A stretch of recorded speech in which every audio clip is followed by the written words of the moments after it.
All right. Hello, everybody. This is messing up my hair. No, you can't even tell.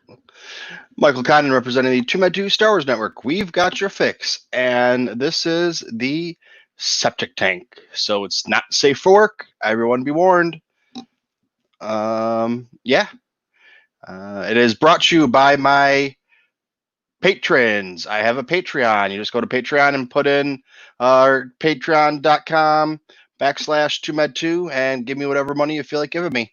I don't have any tier set up, but in the last 30 days I did 20 streams, so that just kind of shows you that you're getting your money's worth for content, no matter what you give me. And those patrons are Kylo Ren Flores, Kylo Customs, Mr. Rez, Chris from KY Jelly, and Rural Farm Boy. And that's about it, I guess, for right now. Oh, I am going to say, if anybody wants to hop in here, I'm going to put this up here for y'all. I'm going to drop that right there. Bam! Get all this housekeeping done. Somebody come in and hang out with me. I know Pete will probably come in here. If we got Jeff showing up, maybe he'll come in here. I restarted my computer right before I did this, so I had a couple things saved up on there. But yeah, so those kind of went away. How do I get to me?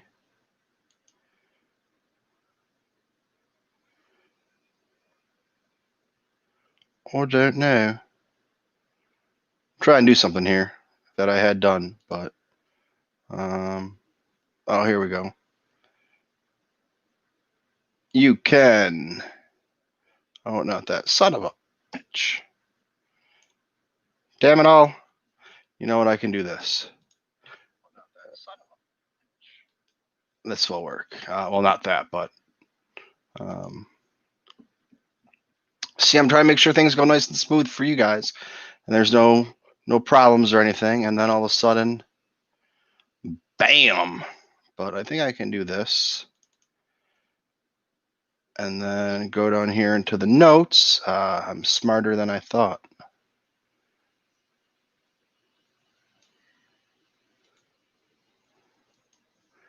And then go back over here. All right. And this is what we're going to do. I'm going to tell you about this. Boom, there it is. Anchor. So everybody knows that I have, the Bacta tank. And it's changed a little bit over time.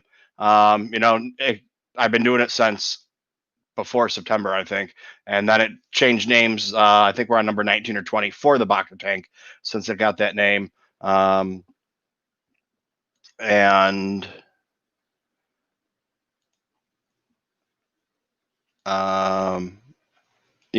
goal was to make sure I got to the 1,000 on YouTube so that I could, when celebration does happen, I can do live streaming from there. And bam. And now, so when I do have my featured guest on and I talk with them, I was taking the whole box tank and put it into a podcast, but nobody wants to listen to that because, like, where I was just trying to find shit, it's horrible if you're trying to listen to it on a podcast and trying to edit it. I don't have time to sit there for, sometimes it ends up being 4 and 5 hours long. So I'm just now putting into podcast form that Bacta Tank featured guest that I speak with. So I put on there. Right now I just have it on Anchor and Spotify. So if you just want to go and give me a follow on that, I would appreciate it. And we're going to come in with Eden. How are you doing? Hi, I'm great. I'm here. Thanks for having me in the chat for the first time, like ever. You're awake? I'm awake. Can you believe it? Well, it's, did you take a nap today or something to get in here? Or? No, I just used my exercising willpower skill. I rolled a 20. All right. That is amazing. I'm glad to have you here. Getting tanked. Yeah, and it's super cool you putting that shit on an Anchor. Like you're editing like your favorite guests and people who've been awesome, and you're putting that up on podcast form. Yeah, well, I started doing it when I started. After I was doing the Bacta tank, I was like, okay, and I was putting up the whole episode, but I don't know if you know about editing podcasts. It's like if it's a 1 hour podcast. Do I know about editing podcasts? So yes, sir. So like a 1 hour podcast to edit, it's going to be like 3 hours. Yep, at least. For me, anyways. So when I have like a 3 or 4 hour podcast, you're talking like 10 hours, 15 hours, and I'm not good at it, so maybe a little longer. And so like, it was taking up all my time. And then I decided, okay, fine, I'm just going to start putting them up there without editing them. And I was like, well, that's going to be like crap. I was like, so you know what? I'm going to put up whoever my featured guest is. And, that's like an hour and a half or whatever. Have them be on there. And if somebody wants to, I don't even edit it. I just like, okay, they're gone, boom, put up there, and it is what it is. Right. That's great.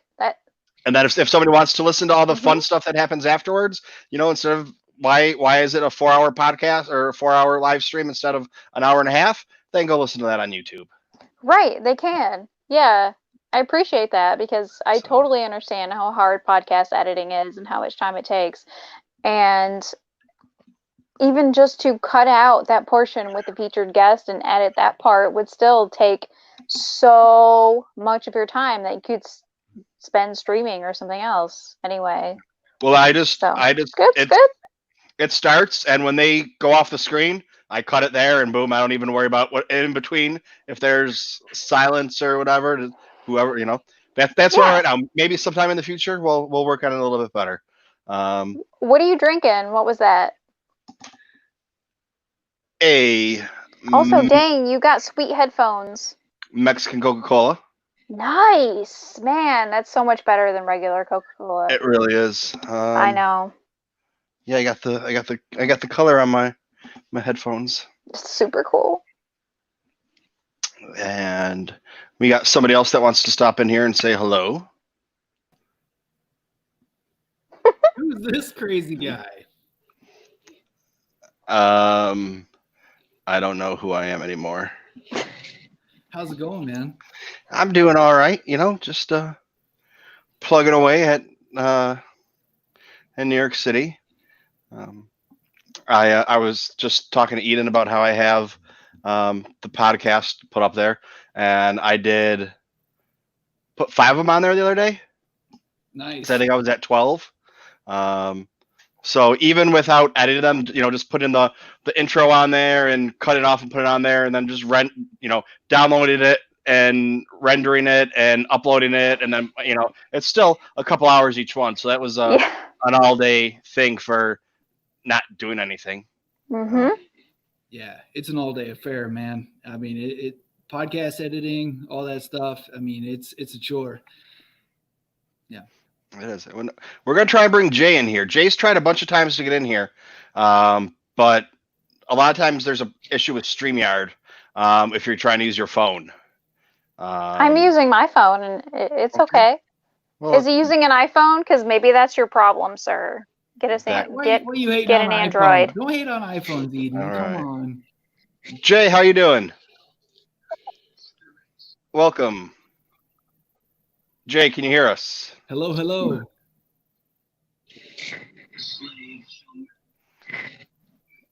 See, this is we've been able to get him on. Hello, guys. Hi, Jay. How you doing? We got a whole lot of them. So what's going on? There he maybe. Hello, Miss Gray. How you doing today? Hi. There's a person there. Hello. Oh, and now he's gone. Aw. That's the most we've gotten out of him, though. That's great. Oh, but also sad. He's been trying for a couple of weeks now. Every time I'm on to get on, and should have got an Android. That's what I have, and I was thinking about getting an iPhone. Sir, don't do it. I was thinking about it. Just because when I went to Celebration, everybody had an iPhone. It was like, just be so much more convenient to be in there, whatever. And I was like, I might as well just buy keep my phone in the butt and just buy an iPad, to get all the whatever. And it's like, to be able to go on to use like iTunes, which is now iPodcast or whatever it is. And you Jeff, can use that on a computer, right? What's that? I mean, you can have iTunes and iPodcast on a computer, right? You don't need it in your phone. I don't know. I'm just speaking nonsense. I actually know nothing about Apple. Like, I've been told you can get like iTunes on your computer, but I've tried it a bunch of times. I'm not computer savvy at all. I can't do shit. Like I just tried to get, so like, how Sticker Mule will be like, get all these stickers for like a quarter of the price or whatever. And I was like, okay, cool. They had round stickers up, and I was like, here, make these into stickers. And they sent me the proofs, and I was like, no, those are just the square stickers. So it's like the top part's white, and the bottom part's white, and the sides are white, and then it's just like, no, that's not what I want. I was like, can you fix those? And they're like, oh, and I was like, listen, I'm sorry, I don't know what to do. I can't fix it myself. Whatever. I was like, never mind. And they're like, well, here, we'll try and fix it. And they're like, no, we can't fix it. And I was like, okay, well, I'll try and get someone to do it. But I did. So go back to Vistaprint. Because I had someone do the art for me, and then I've been trying to see. This is what I got from them. Because I'm official now. I got my shit, yo. All right. Yeah, the art's great, and they sent you actual proofs of things. Well, this I did myself. I just took here. Let me. Oh shit! Me squinting at that picture is pretty ridiculous. I just took. It's one of my thumbnails. I just took a bunch of my books that I had, and I'm very artistic, as you can see. I put them all on the on my bed and moved them around until I got a good picture, and then just did that. So I can't tell, but the font is good and the color is good. And I made it like a fooled around with like the brightness and stuff and made it kind of a darker thing. And then this is the regular one that you always see. That's real good. I got those those made, and I tried to get them to make this into a round sticker too, because they had like 3x3 rounds to 50 of them for like $19 or something like that. I was like, fuck yeah, dude. So it was this in a round sticker, just like sitting there. So like everything was white around it. Yeah, I can see how that would happen, but it's perfect the way it is. It's quite nice. How can I get one? I know a guy on Twitter that said, in order for you to get there, you'll have to cut some corners, because that shit was fucking funny. Like I laughed pretty hard about that. Cam Ray. That shit was funny. I'm still laughing about it. So that's all you got to do, man. You just got to cut some corners. Yeah. Oh, well, Jay coming back. He's not going to make it in because he's swirling. He's getting the swirly. And well, then I was like, okay. And I was like, so I spent like 3 or 4 hours trying to get all this free. Oh, Jay, how you doing? Are you going to stay this time? Maybe if you can do it without your camera, you might be able to. Maybe it's the bandwidth. And if you try and do it without the camera and just use your microphone. Hey, if that will make a difference. It's definitely the bandwidth. Yeah, finally, I had to put this thing on. Uh-oh. Freeze like that, please. Let that be your face you're frozen on. I'm taking a poop right now. What are you doing? It's definitely the bandwidth, poor guy. Well, here's the thing, though. I'm using a computer. I don't have a camera for the computer. Okay. Try and do it without your camera and just use the microphone. So the camera, when you go, go back out. I'm using a blue phone. It's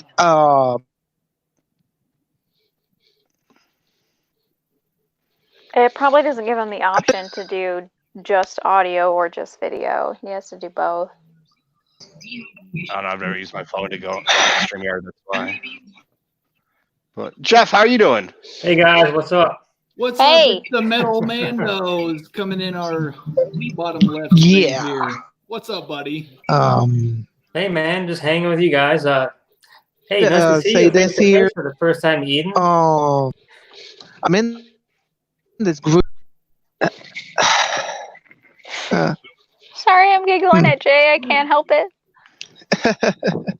Yeah. Hey. Do we have In this here group called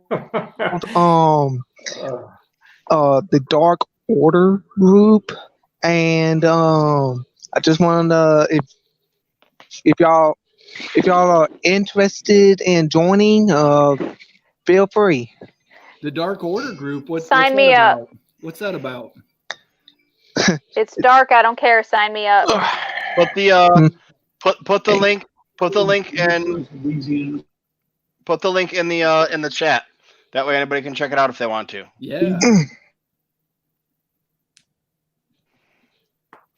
Can I talk about a thing? A random Star Wars thing from You today? can talk about whatever you want to talk about. Great. You just got to cuss a lot though, because this is the septic tank.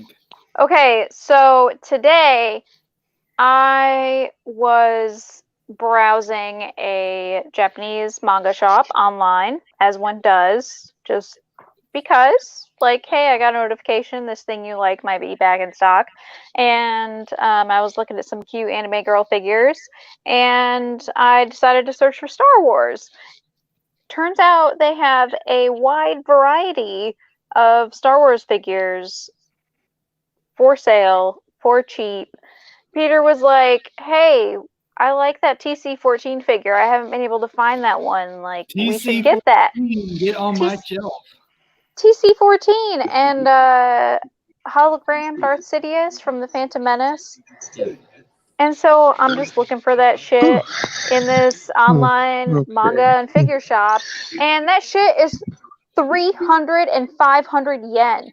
That is less than $3 and $5 each. Yes. For these supposedly rare Phantom Menace figures? Are you fucking kidding me? Hey, you're talking about a store called Mandarake. Right? Mandarake, and I can search their many stores throughout Japan, Nagoya, Osaka, the Tokyo stores, and sure, I have to pay shipping from each store individually, which is why I haven't bought anything yet, because they don't have great shipping options right now. But damn. So what is the shipping for each figure? Okay, so normally they have 4 shipping options, but right now they only have 1 because pandemic, and they're only shipping DHL. So it's like $30 for shipping. Which is a little high. Yeah, from Japan, yeah, maybe. But once they're shipping... I sent a Funko to somebody in Australia, and it was like $22. Yeah, right? So it could be worse. So once their shipping options open up again, turns out I'm filling in my Phantom Menace figure collection via Japanese collectible stores. Who knew? I would definitely say wait on it, because if you can save $10 for each one that ships, that's an action figure. Even if you save $5, it's like, speaking of that, so exactly. You guys know Holo Chronicles? Yeah. Andy hit me up today because I like to collect the books and stuff, and I'm not really a book collector. Like, I don't have anything like really nice or expensive. Like, I have some that are worth like a couple $100 or $100. I shouldn't say like $100, but they're used and stuff. Some of the Star Wars books, like the rare ones. And I got one that's a Kickstarter. Yeah, I knew that.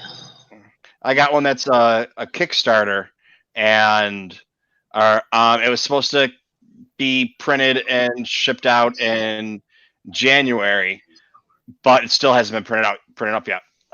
So that one's all about collecting and action figures and things like that.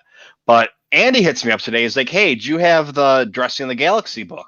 And I was like, no, dude, why? He's like, well, he's like, there's somebody that's selling it. And I was like, for how much? Because the book new is like $800 if you find it new. I mean, it's 15 years old, and they made one printing of it.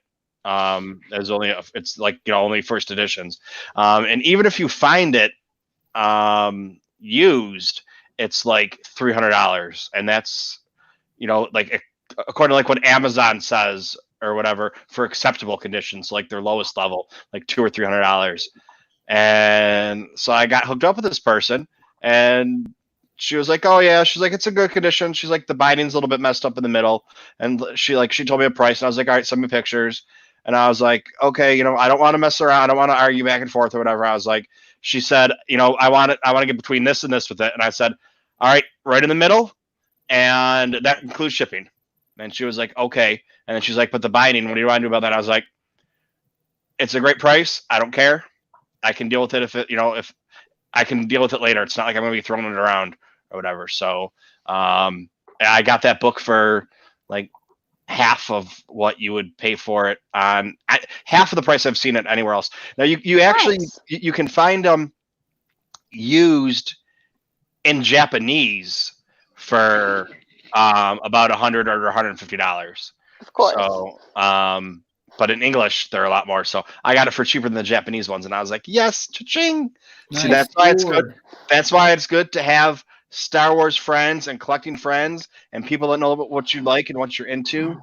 And when she was like, okay, well, look at the binding, I was like, listen, I can't really tell how bad the binding is with the pictures. I was like, so just send it to me, and anytime you got another book you want to send, just give me first dibs. And she was like, okay. And I was like, deal, because I'm not gonna, when you're talking about a book there's that much and you're getting a good deal on it, it's not worth haggling over a couple dollars here and there. It's just like, you're giving me a good price, just give me the book. And then, well, this is still what's wrong with it. It's like, whatever, I don't care. I'll deal with it if I have to.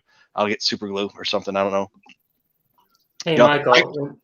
When you say do you have you collect the books? Well, I do have every single one of the art of the visual dictionaries and the J.W. Winsler making of the original trilogy ones. I think he did the Revenge of the Sith one. And those are a big, like a favorite collection of mine. Like, I love those books. I just look through them all the time, man. Just can't get enough of that kind of thing. Favorite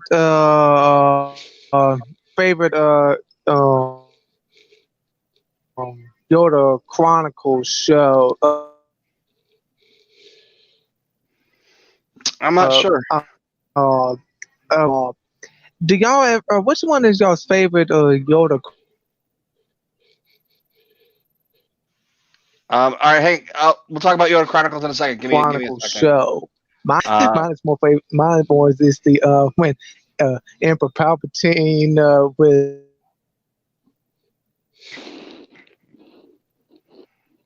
But up on top of that spire, pink-hearted.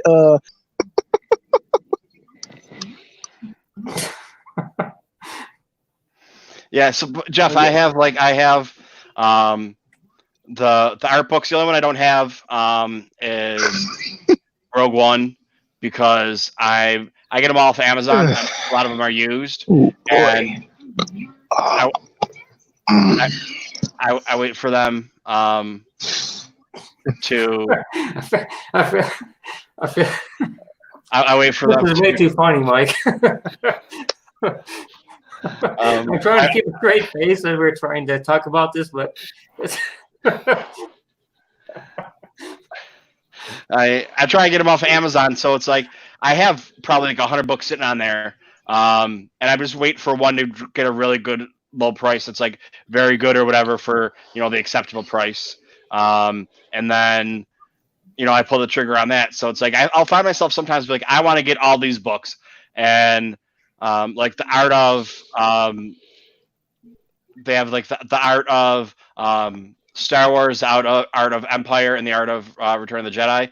Those books are a couple $100 if you buy them new, and then you get them on Amazon used. You can find them for like $40 or $50, but it just depends on the grade of them. And then then it's a crapshoot, because it's like may contain markings, and it's like, well, what are the markings on it? Is it somebody just wrote their name in the book, or Did someone, like scribble on a picture or like make notes and stuff like that? So, or is it an old library copy with library stamps every 10 pages or so?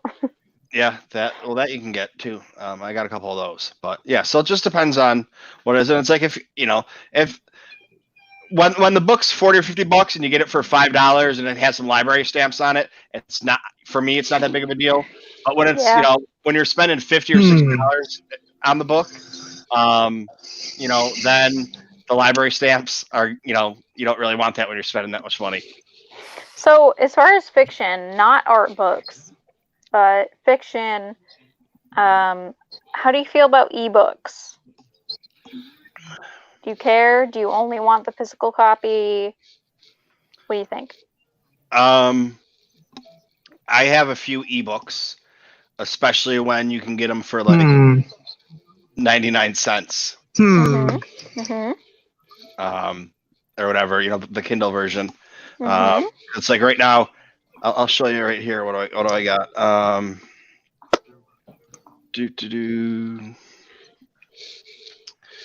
Right on here, I have. Oh, I didn't pull it up. Son of a bitch! I always forget to do stuff. Damn technology. Kindle right there.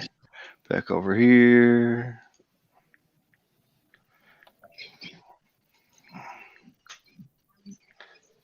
All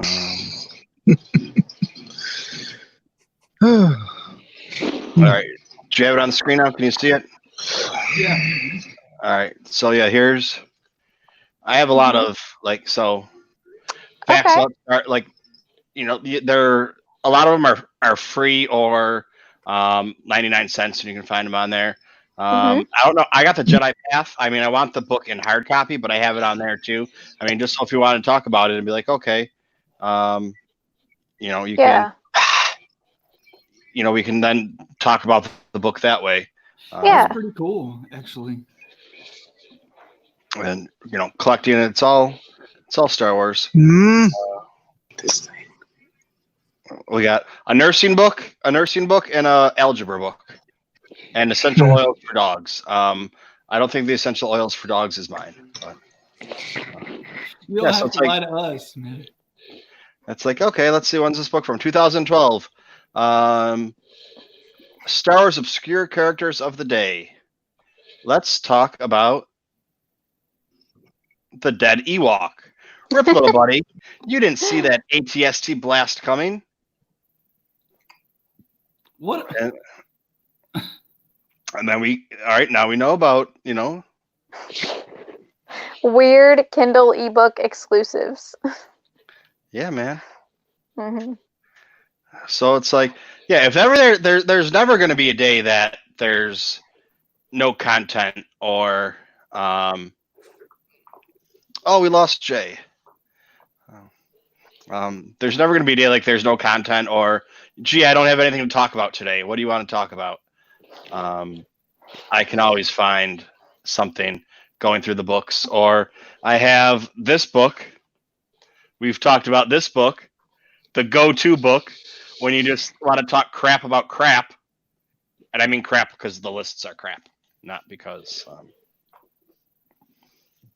I mean, so does that book rank things? I love ranking Star Wars anything. That's kind of. This is. Some people don't like to do that, but I love ranking. You haven't been here talking about. So this is the book of lists. Oh, yes, okay. And I mean, the guy that made it, I'm going to guess he's a really nice guy. I don't know him personally. It says he's a lifelong Star Wars fan. He's the owner operator of the Star Wars Wavelength.com. Somebody looked it up and just kind of laughed at me when they were looking at it on screen. But it has lists and stuff. Some of the things it has I don't understand, because it's like he wrote this list in like 2005 or 2006. The book got published in 2016, so you already had The Force Awakens out, but it talks about things that are just weird. And it's like it lists Grievous as one of the most powerful Force users. Which he had no Force powers at all? No, he was trained in the Jedi arts, but he didn't know how to use the Force. So it's like, yeah, he knew how to use a lightsaber. But yeah, it's just things like that. But that website is all Star Wars. 6 lightsabers. Yes.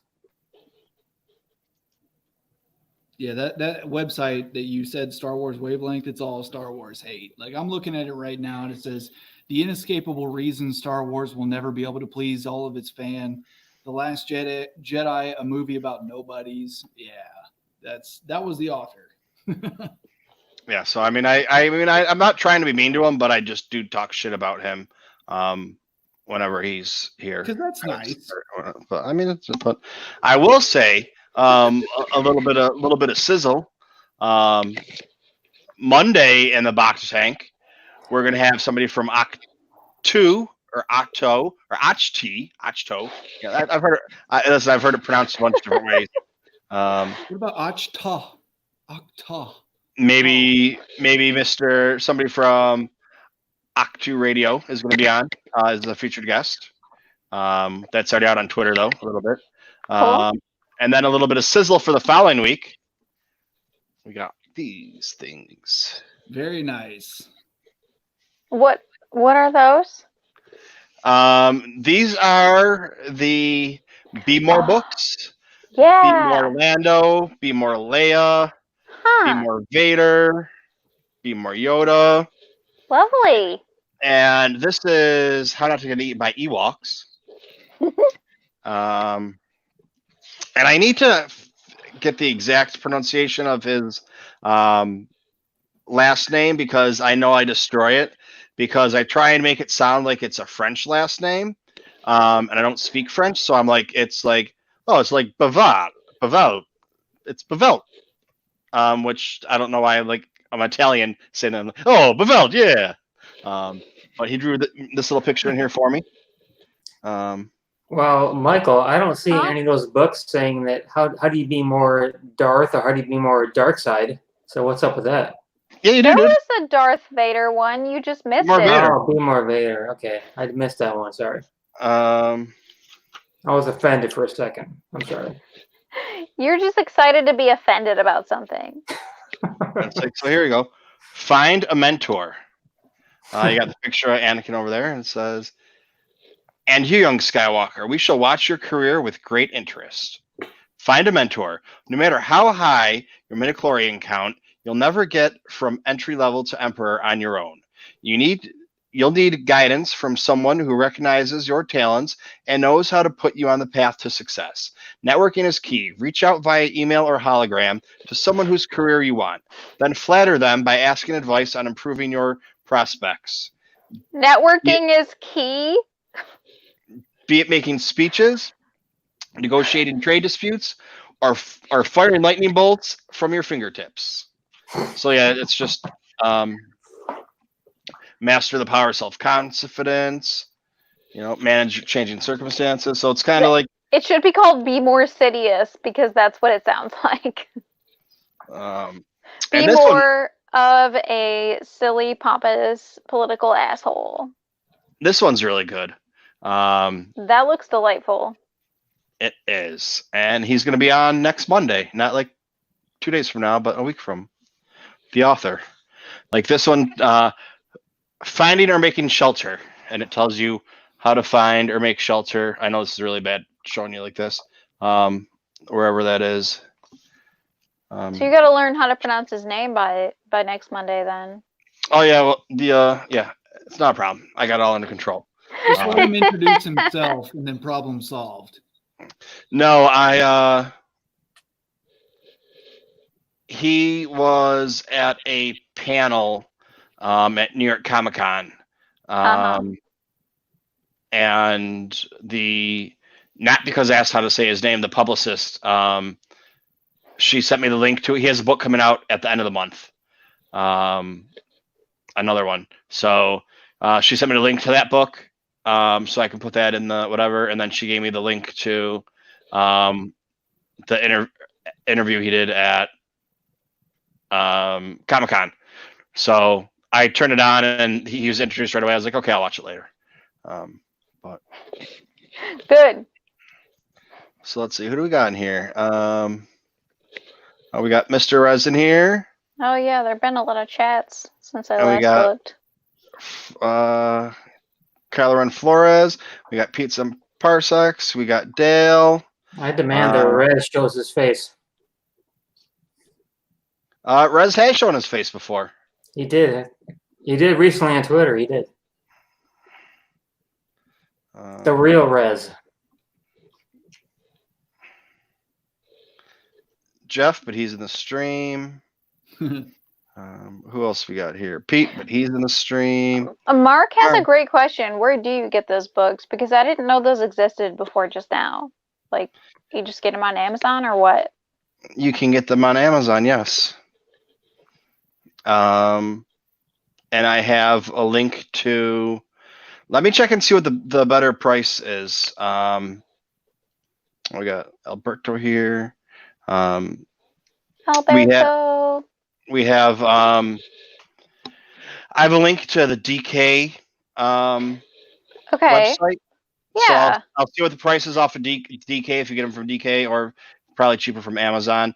They also have a 4-pack. I don't know what the price difference is, but they have a 4-pack where you can get all 4 of these books together. Hey, Michael, would you consider yourself a collector of Star Wars, whatever it may be? Like just Funko things? Pops. I do not collect Funko Pops. Well, like my question is, what is some of your favorite things? Like, what's your favorite like Star Wars book, Star Wars magazine? Like, what? I have mine. What are yours? My favorite book, Have you ever heard of Star Wars Galaxy magazine? Back in the early to mid 90s? No. Oh, just Michael, what's your favorite Star Wars collectible item? 1, a figure. 2, a non-figure item. Go. A non-figure item. Both. It is my Star Wars spelt out hat that I got from Josh Chapman, who does Star Wars spelt out. I got it from him at Celebration. He had. Let me talk amongst yourselves. I'm gonna go grab it real quick for you. So you were talking about what is your favorite piece of Star Wars memorabilia? Was that the question? No, my favorite Star Wars book or magazine. There was a Star Wars run of magazines back in the early mid 90s called Star Wars Galaxy. Incredible, man. But you said something about collectibles before then, so I'm all like, collectible books or regular books, or what? Maybe I did say that. Well, as far as collectibles, like maybe your favorite figures. I guess I want to get a random thought of what. I don't know if he is a collector or not, because I am definitely a collector of a lot of Star Wars things and figures. Don't let him lie to you. He is a collector of the Star Wars. I mean, ask him if he's a collector of Funko Pops. Eden, man, I've told Pete this before, but as far as the 3 3/4 inch figures are concerned, you want to talk about a collector, man? I am one of the worst ever. Are you talking about these? Are you talking about these things? Okay, go up higher. Oh yeah, look at that. Oh yeah. Okay, let me just tell you, man. From 1995 until about 2012, I have every single figure ever released, ever. Every multi-pack, ever convention exclusive, anything you can imagine, I have packed away. I have, maybe 5,000 damn Star Wars figures. It was a habit, a bad habit. Sir, no. You got to work on displaying that shit. I did, and you did, and you didn't take pictures. Nope. Okay. So think about. So they're all in sad, dusty boxes now. Yes, right now they are. Yeah. But at one time, I had every single figure, and the way I did it is I didn't actually display. I had a method to my madness. I actually displayed every figure as it was released in the timeline. Nice. So, you can see the progression of the figures as they got better. So from 1995 to 2012, every figure I had was on my shelves displayed loose as they were released. All right, so what is this hat? Tell us about this hat. Well, let's see. I just had to wear it for you. And welcome, Kylo. Hey, what's up? How's it going? Good. Star Wars spelt out. Nice. And it says Star Wars spelt out right there. Star Wars Celebration Chicago. I saw a lot of those hats walking around. I wasn't able to get my hands on those. I hadn't listened to any of that until after the fact. But that's a good looking hat. He printed up 50 of them, or had 50 of them made and brought them and passed them out to people and friends. So yeah, it's that's like probably somebody had said, I think on Twitter, like, what's your, post a picture like your most valuable thing or whatever. And it's like, it's this. It's because it's not the hat. It's like with the hat, it's a representation or it's a reminder of celebration. Yeah, I have a thing like that. And then people wanted more made, so he was going to make more. What do you got there? It's a hand-sewn porg that some person gave me at Celebration Chicago. Nice. Like, the stuffing is coming out of the side, and it's not great, but she had a whole bag of hand-sewn porgs, and just giving them away to people to make them happy, and it's one of my favorite things. This is one of my favorite things. I don't have any batteries in it, but is my Darth Vader replica lightsaber. It's pretty cool. I like it. Oh, bye, Alberto. Alberto, thanks for stopping by. Bye. Make sure you're hitting that like button and punching things or whatever you people do. I don't know. Unsubscribe, unfollow. We did it to you earlier. He did, yeah. Remember when he was talking about Ewoks on his stream? We remember.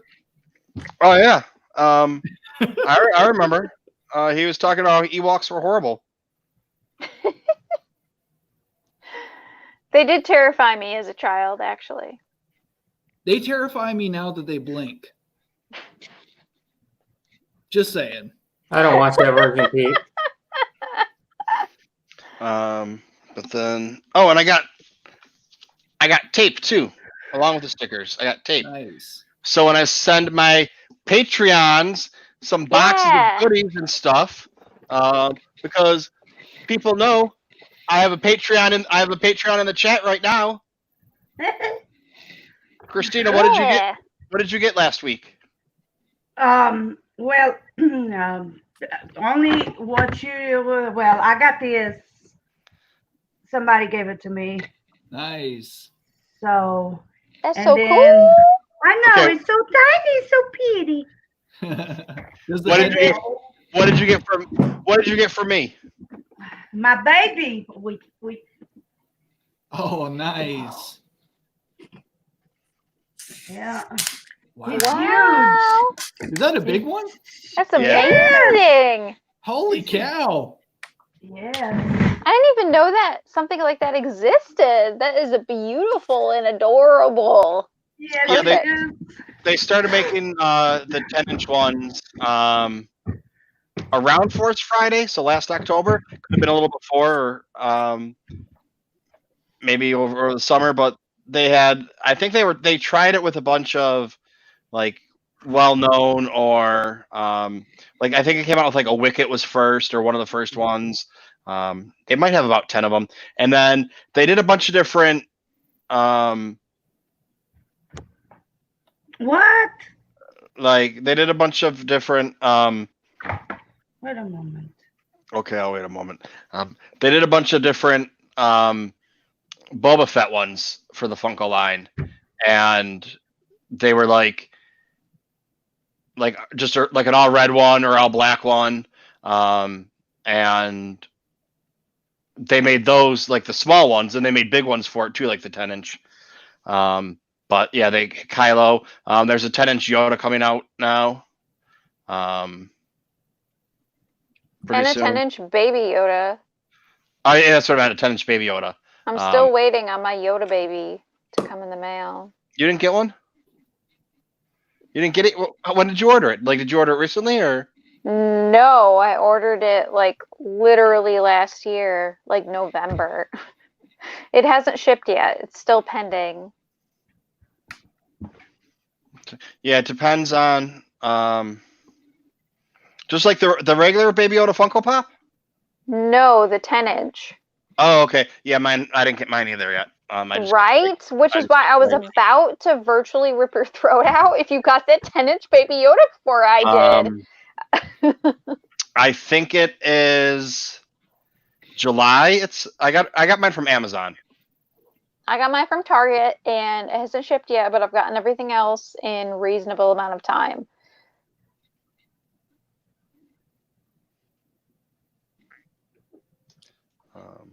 But yeah, but that got pushed back, so I don't really know exactly what's going on with that. But that's where things are just crazy now. But here we go. We're gonna. Hey, Kylo. Last time we talked, you pounded a whole fifth of Bailey's. I remember live. You remember that? Yes, I still got it. That was crazy that night. It was crazy. It was too much. My glass is empty, so I'm about to jump off. Oh no! Well, hang on before you jump off. What? Hang on, let me. I mean, you could walk around my house with me, but I don't know how I feel about that. Well, no, you told me that you wished you could put pictures up of your puppy. Okay. And you can't put pictures up of your puppy. Oh. Actually, you can, but. I can. Oh, that's my baby girl. I'm holding my baby girl like right my now. Dog. She's so mad. There she goes. That looks like my dog. What? My dog is smaller. Oh. Mine's 22 pounds as of yesterday. She's a little fat right now. Mine is like 4 pounds, maybe less, 3 pounds. Oh, she's a fat little girl. Oh, look at you being all sweet to my terrible little baby girl. Oh.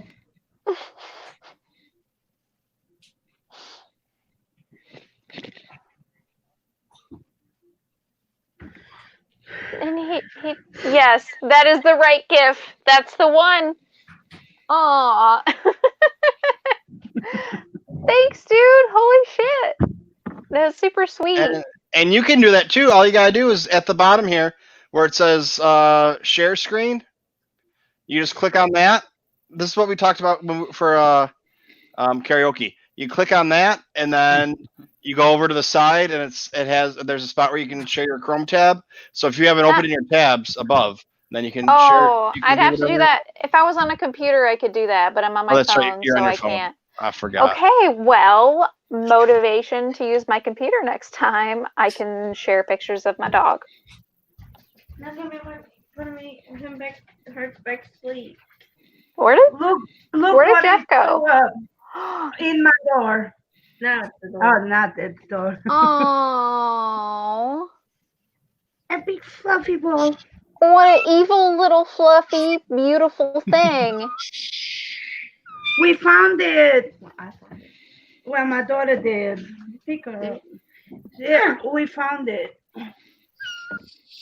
Oh. It's sweet, but it's going to be a terrible little terror menace soon enough. No. She sounds so cute. So cute, but soon going to claw everything. Here, go put us away. Michael, do you have pets? Come on. Yes, he got Delilah. Bobo, come here. They want to say hi to you. Oh, I know. Yeah, I want to see. Aww. Hi, everybody. How you doing? I'm Delilah. I'm the best puppy in the whole wide world.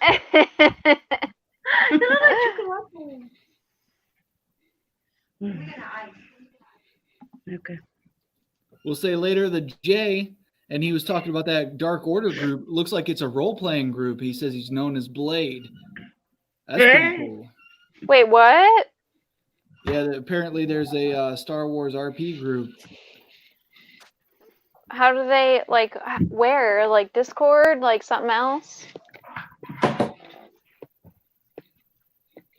I do not know. Okay. Role play is nice.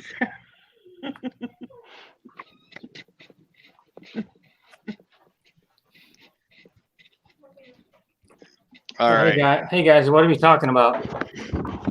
Role play. We were cheering off beds.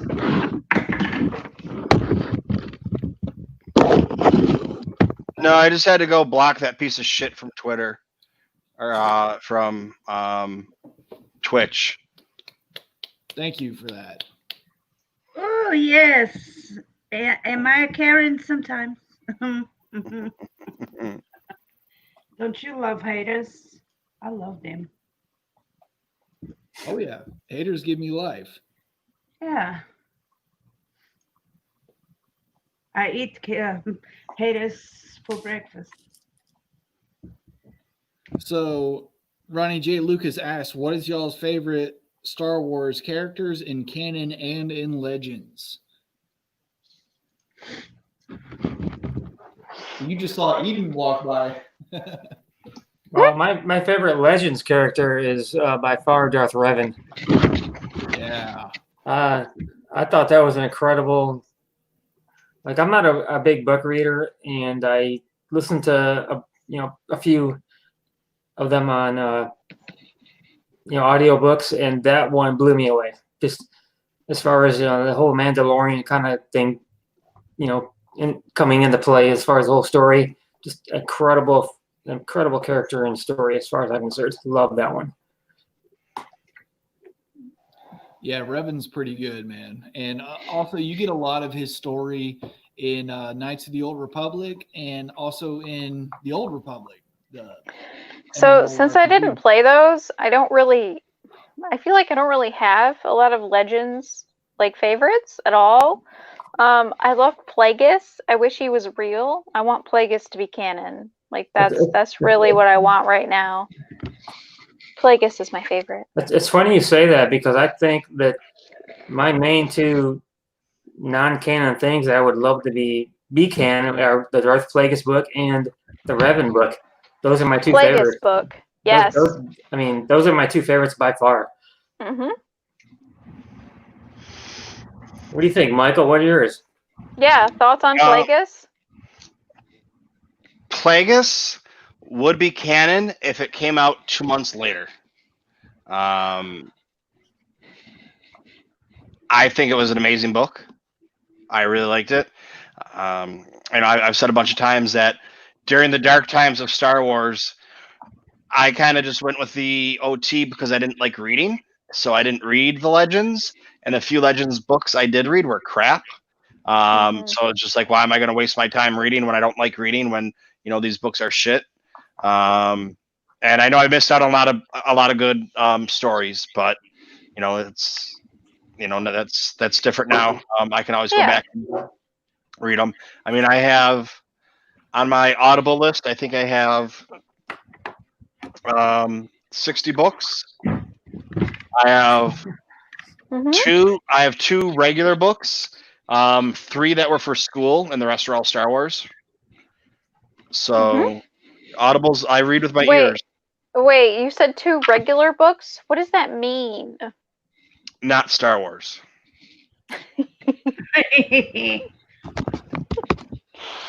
That's great. I have 58, and the one that I have that's not Gomorrah, which is about the mobs in Italy. It's kind of like The Sopranos, but in Italian, or in Italy. And it was a book, and they made a TV series out of it that I watched. Mikey Pappas got me hooked on that thing. And then The Wanderers by Windig, by Chuck Windig. And so it's kind of like it's kind of like Star Warsy. I mean, not really at all. And then there were some other ones I have. Oh, like I have 6 Degrees of Separation, The Glass Menagerie. I think those are that's it. Hero with 1,000 Faces. I got that on there. I've heard of that book. I know you have, and I actually have that book. Aw, is Dale sick? Right here. Aw, poor guy. With the coughing and stuff. Aw, that sucks. I hope nobody's sick. I hope they all get better soon. I hope you feel better, Dale. Yeah, that's shitty. Hey, Pete. Yo. You might have walked out. We were talking about our favorite, maybe expanded universe type of things. And mine were Darth Plagueis and Darth Revan. As far as those, I'm not really a big book reader, but I do listen to some ebooks or audiobooks every once in a while. And those were definitely by far my 2 favorites. So what are some of yours, do you think? My favorite was the original Thrawn trilogy. Oh yeah, I remember that. Straight up. Like, even though we've got your dream came true, sir. Like, what else? Even though we've got a new Thrawn trilogy and another Thrawn trilogy coming out. Yeah, so fantastic. What else? So what else? Besides that? Oh gosh, let's see. I mean, I've read so many of the expanded universe. There are less books that I dislike than what I do like. So that might be a better question to answer. Like, I have one book in the expanded universe that just drives me nuts because to answer another question that was asked in there, he said, what are your favorite canon and Legends characters? My favorite character, period, is Chewbacca, and has always been Chewbacca, will always be Chewbacca. And there is a book that killed Chewbacca in Legends.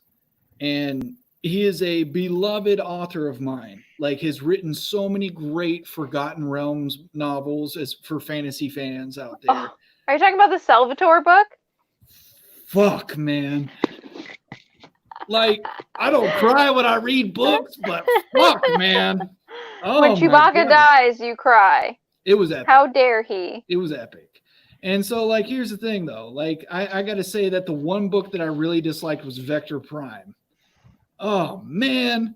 Oh, God. Just get me all fired up just thinking about it. But everything, I don't know. As far as other expanded universe books that I really liked, I was a big fan of The Courtship of Princess Leia, believe it or not.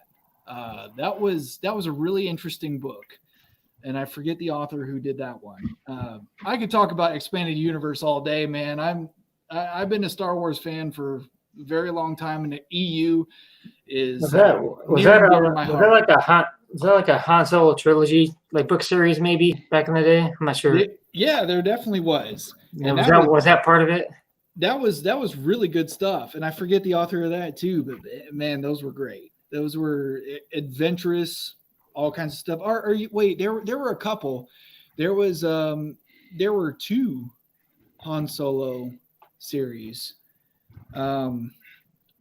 Let's see. What was the one about the something on Corellia?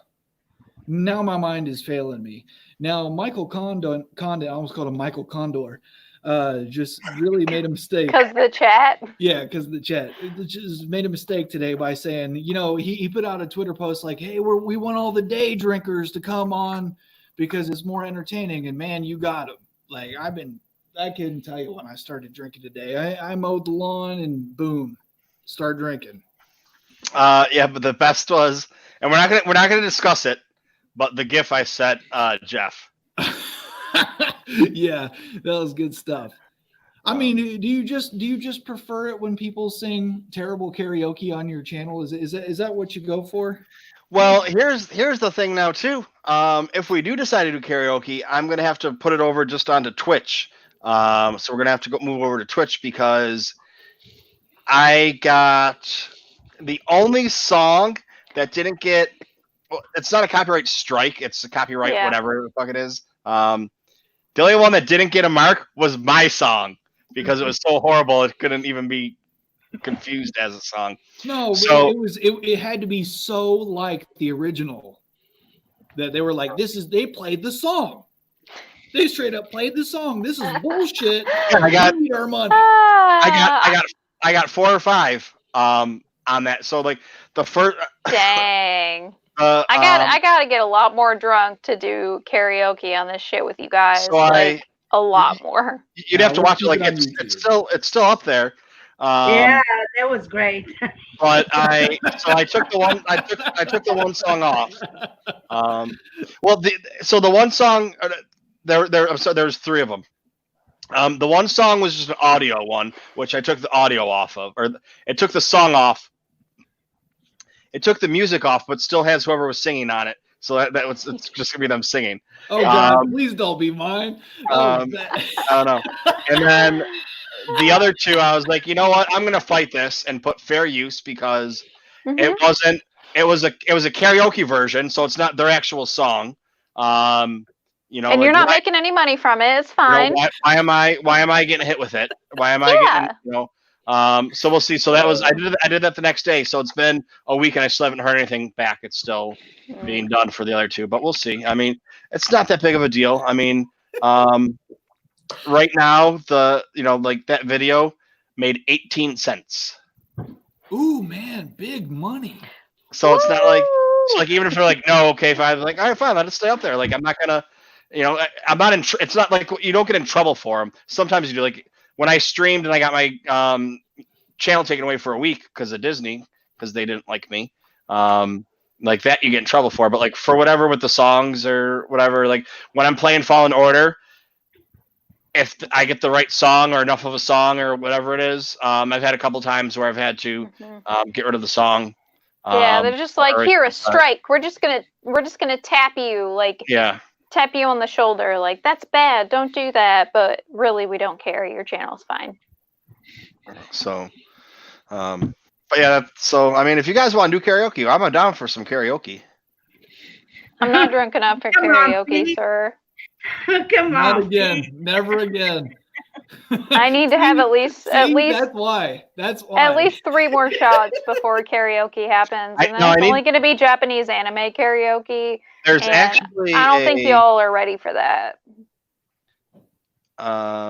What is that? Are you talking about Twitch Sings? Yes. There is no Japanese anime songs in Twitch Sings. Are there? If there are, I'm all about it. But otherwise, nope. Nope. Twitch Sings is a pretty interesting thing because it actually grades your karaoke as well. Is it going to grade me in a language other than English? Because I can do Spanish karaoke too. It grades you on your pitch. Spanish too. Hey, I'm down. Nice.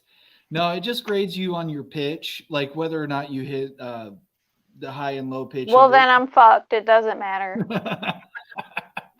It doesn't grade you on your grammar. Damn it. Like, I don't have things set up the right way. Like I don't have, I don't know. Like you look at some people's like Twitch channels and something that's all nice and looks good, and mine is just like, what's going on here? That's because they do Twitch all the time, and you're just all about the YouTube all the time, and that's okay. But yeah, sometime, we'll get it figured out. I got a buddy of mine, Darth Daddy Lunga. He does a lot of Twitch, or he'll do like his streams. He'll do his stream on both of them, and then after an hour, he'll go to Twitch because YouTube doesn't like long streams. Or long content for the algorithm. If they like it to be about an hour or less for whatever reason, I don't know how it works exactly, but so he'll switch his for like after he's been on for like an hour, he'll switch from both of them and just go over to Twitch and everybody follow him over there. Which is good. You make money off of both of them that way too. So, but I got my 1,000 subscribers. I can take my phone and walk down the street and live stream if I want to, and get ready for celebration whenever we have one, and get my camera and stuff for that. I got that. I got Twitch set up. I got my, Twitch is all ready to go. So if I do lose my YouTube, I can still go on Twitch and, do stuff over there. So it's like making the money. I'm not going to, make money off of it. It's, I got a super chat last week. I think it was on here, maybe. I don't know. But still, somebody gave me a 10-pound super chat. I remember that. That was awesome. I think YouTube takes like half of that, anyways. They probably do for those, because so on that day I made $7.50 with a $10 with a 12 or a 10-pound. So it's like $12 or $13. American is what it ends up being. And you streamed for like 5 hours that day. Yeah, and I edited for like 2 of it, 2 hours extra. So that's what Patreon's for. Well, I'm about done. We're about at my socializing limit, so I'm gonna go away now. Okay, socialize. Oh, and before you, did you know that this is an award-winning network? I know that, sir. I did know. All right. I mean, I wouldn't say that you're, with royalty right now, but I mean, this is the best podcast to appear on. Great. Award-winning podcaster, award-winning cosplayer. We're great. It's a great time. In my personal opinion, it's the best podcast or the best show to be banned from. Pete, there's some award winners talking right now, so you're just gonna have to wait till we're done, okay? I'm talking about the people that have been banned from the show. I've been banned from the show 3 times in one day, and I think in my that deserves an award. Yeah, that I think. Michael, are you gonna give it to me or what? You need to draw him an award in crayon and like spill some stuff on it and be like, okay, here's your crappy paper award. Here it is. Anyway, it was fun. Bye. Love you guys. Bye. See you next week. See ya. Yeah. So all right. So Kyla's doing the catch-up game. She's hitting it. I saw that. What is that? Ryan's Irish coffee, Irish cream, whatever. That's it. Irish cream, whatever. Oh, so the other day, I'm about to eat my golden grams, right? And I'm like, oh shit, the milk's bad because it's weird. Like when Danielle was gone, because that's when I was single. So the few people that when I said I was single, the few people that messaged me to make sure everything was okay. She was away on vacation. Like if she's home, like she gets she makes breakfast in the morning, and it's usually like eggs or some kind of eggs, and it could be anything from like just scrambled eggs, or it can have like sometimes they have kale in them or broccoli and like ham and cheese and peppers, like just kind of like they're not omelets, they're not scrambled eggs. It's kind of like whatever she decides to throw in there. So it's kind of healthy for me. And then like a little while later, I'll have like a bowl of cereal or two.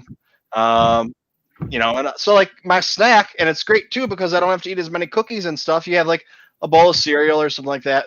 So when she was gone, my eating a little bit differently. I only went through like half a gallon of milk instead of a full gallon. So I went to go eat my golden grams, and my milk was bad. So I was like, I can use half and half, or I have this nice salted caramel creamer. I'll use that. Holy shit, that shit was so sweet. It was like disgustingly sweet. I mean, I still ate it all, but I probably should have cut it with some half and half or something. Yeah, I think Vistarez is banned. I'm not sure.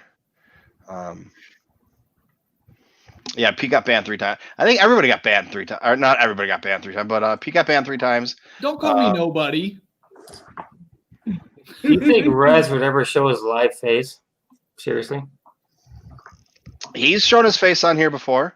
Oh, he has. Okay. When I first got StreamYard, Rez and Rural Farm Boy were my guinea pigs on how to get it to work, because there was just like, okay, I signed up. Now what do I do? It's like, okay, do a camera, do this. And it's like, I don't know how to do any of this stuff. It's like, I got to figure out, like because I have the extra, the pay for service, not the free one. I can put up banners and brands and logos and overlays and everything. I don't know how to make that shit. I need someone to do that for me. I do not do computers at all. And I'm trying to find out from people like, what do you use? How do you do it? They're like, oh, it's easy. Just do this. And I'm like, yeah, I have no idea. I can't even send my stickers away to get made the right way. What do you want me to do? Hey, Michael, was there a question a little bit ago? What are your favorite things you have that are Star Wars? Was that a question you asked? That was a question that you asked. Oh, well, I went away and I dug out one of my favorite things that I have at Star Wars. And I kind of wanted to show you guys, especially Kylo. She might like this one. Well, I got Kylo Ren lightsaber too. Hello. Well, that's a Darth Vader replica, but it's one of my favorites. Anyways, that's one of my favorite Star Wars things that I have. Yeah, that's cool. He's like, yeah, that's cool. Whatever. No, I'm not really that much into lightsabers. And that was one of the things. It's like when I go to Galaxy's Edge, I'm gonna build a lightsaber. Because who knows what the next time I'm gonna be there is. So it's like, I want to build a lightsaber. I want to build a droid. I want to go to the cantina. I want to, it's like, I want to do everything possible that I can do. And, it's like, even though I'm not really into lightsabers, it's like, okay, because I'm sure once I get there, I'll be like, I'll be all about the lightsaber or whatever, trying to figure it out. And I don't know. We'll see. I would probably say that my favorite thing that I have that's Star Wars related is a vintage Tauntaun with Han Solo in the top and open belly. Okay, that's cool. See, I don't even know what I have from toys as a kid because they're in a box at my parents' house in Buffalo. And then some of my other toys are in a box at my sister's house in Buffalo. So I don't even know what I have. When I was in Buffalo for my birthday this last time, I was going to go through all my toys. But then my sister was sick and ended up in the hospital and everything. So I never ended up going over there and going through my toys and stuff. So I'll have to wait till next time. So, I mean, I don't know. I could have, it's like, I'm sure it'd be in a horrible condition, but I could have, I'm pretty sure I have an R2-D2 with the pop-up lightsaber. Nice. But it would be beat to shit. Who knows? It's probably not worth anything. Who knows if, I don't even know if there's a lightsaber still in it. But for some reason, I remember having that. What kind of condition it's in and whether or not it's all there. I mean, if you have it, they buy the stickers and, so instead of having to spend $1,000 for it, you only have to spend $300 for it to fix it up, buy the lightsaber and the stickers. But that's, I know I've said it before that I think I'm going to start selling off some of my Funkos and some of my Black Series, and go for the vintage collection. And what happens? I just ordered 14 Black Series that are coming out, and whenever this next line comes out. I mean, not to mention the fact that I have the 40th anniversary coming. I got the first wave in my spare room right now. That I haven't taken out of the box yet. Like, I don't mean out of like the individual package. Like, it's still in the box from Hasbro Pulse. That I'm doing a special opening video for those with maybe some friends of the podcast, which I mentioned earlier today in the beginning of the stream, that called me about a book. because Kylo, not girl Kylo, guy Kylo, he's been a little under the weather. He had some medical issues, and he's kind of been down and out. That's why he hasn't been around. And I've collected with Kylo with him, the other little show that I do for collecting, but he hasn't been around. So it's like, I told him, I was like, dude, I'll wait. So it's like the Wampa. I haven't done a video on that yet because I've been waiting for him, but it's been like 2 weeks. So I'm just there's going to be a ton of stuff collecting coming up in the next, whatever. So I have the Wampa coming. Then the Tauntaun is coming in July. I don't know how they're spacing this out because I thought they were supposed to be every month, the 6 of them. But the Wampa came in May. The Tauntaun's coming in July. I don't know if they're going to space it out over the next year and do them every 2 months instead of every month or what's going on with that. But I have the 40th anniversary of the Black Series, the first wave. I have the second wave ordered. That's going to be coming in sometime in June. There's the regular Black Series wave coming sometime in June. There's a couple of Funkos coming sometime in June. Then in July, you have the other two Black Series that were mixed up when I don't remember who they were. The original ones that came out for Empire Strikes Back, they had the names, they had the names and the characters mixed up in the different packages. Those they're making Black Series for those. Those come out July 2nd. There's 30 Black Series coming out. Maybe 40 Black Series coming up between now and Christmas. Whew. Hey, Michael, my collecting of figures is a lot different than yours. I'm probably older than anybody else here on this podcast, obviously. And as a maybe 4 years old, 5 years old, I saw Star Wars in the theaters, and I saw Empire Strikes Back in the theaters. And I did not see Return of the Jedi in the theaters because I was, at that point in my life, getting into heavy metal and girls and all that kind of stuff. And, those things kind of happened. But I do remember as a kid, I did have about 30 to 40 of the original figures, the X-Wing, the TIE Fighter, and the AT-AT. And, how the stories go, my mother sold them off in a yard sale, obviously. That's how those things go. But back in 1995, when I saw those figures come back, man, it just kind of rekindled, my whole youth as far as collecting figures. So I was all in on collecting the figures in 1995, like I said, and forward. And part of that was I needed to get those vintage figures back in my life. So I went and found some guy in New York City, and I paid, whatever it was, $120 to get about 90 of the figures for about $120 in a big bulk, buy for me.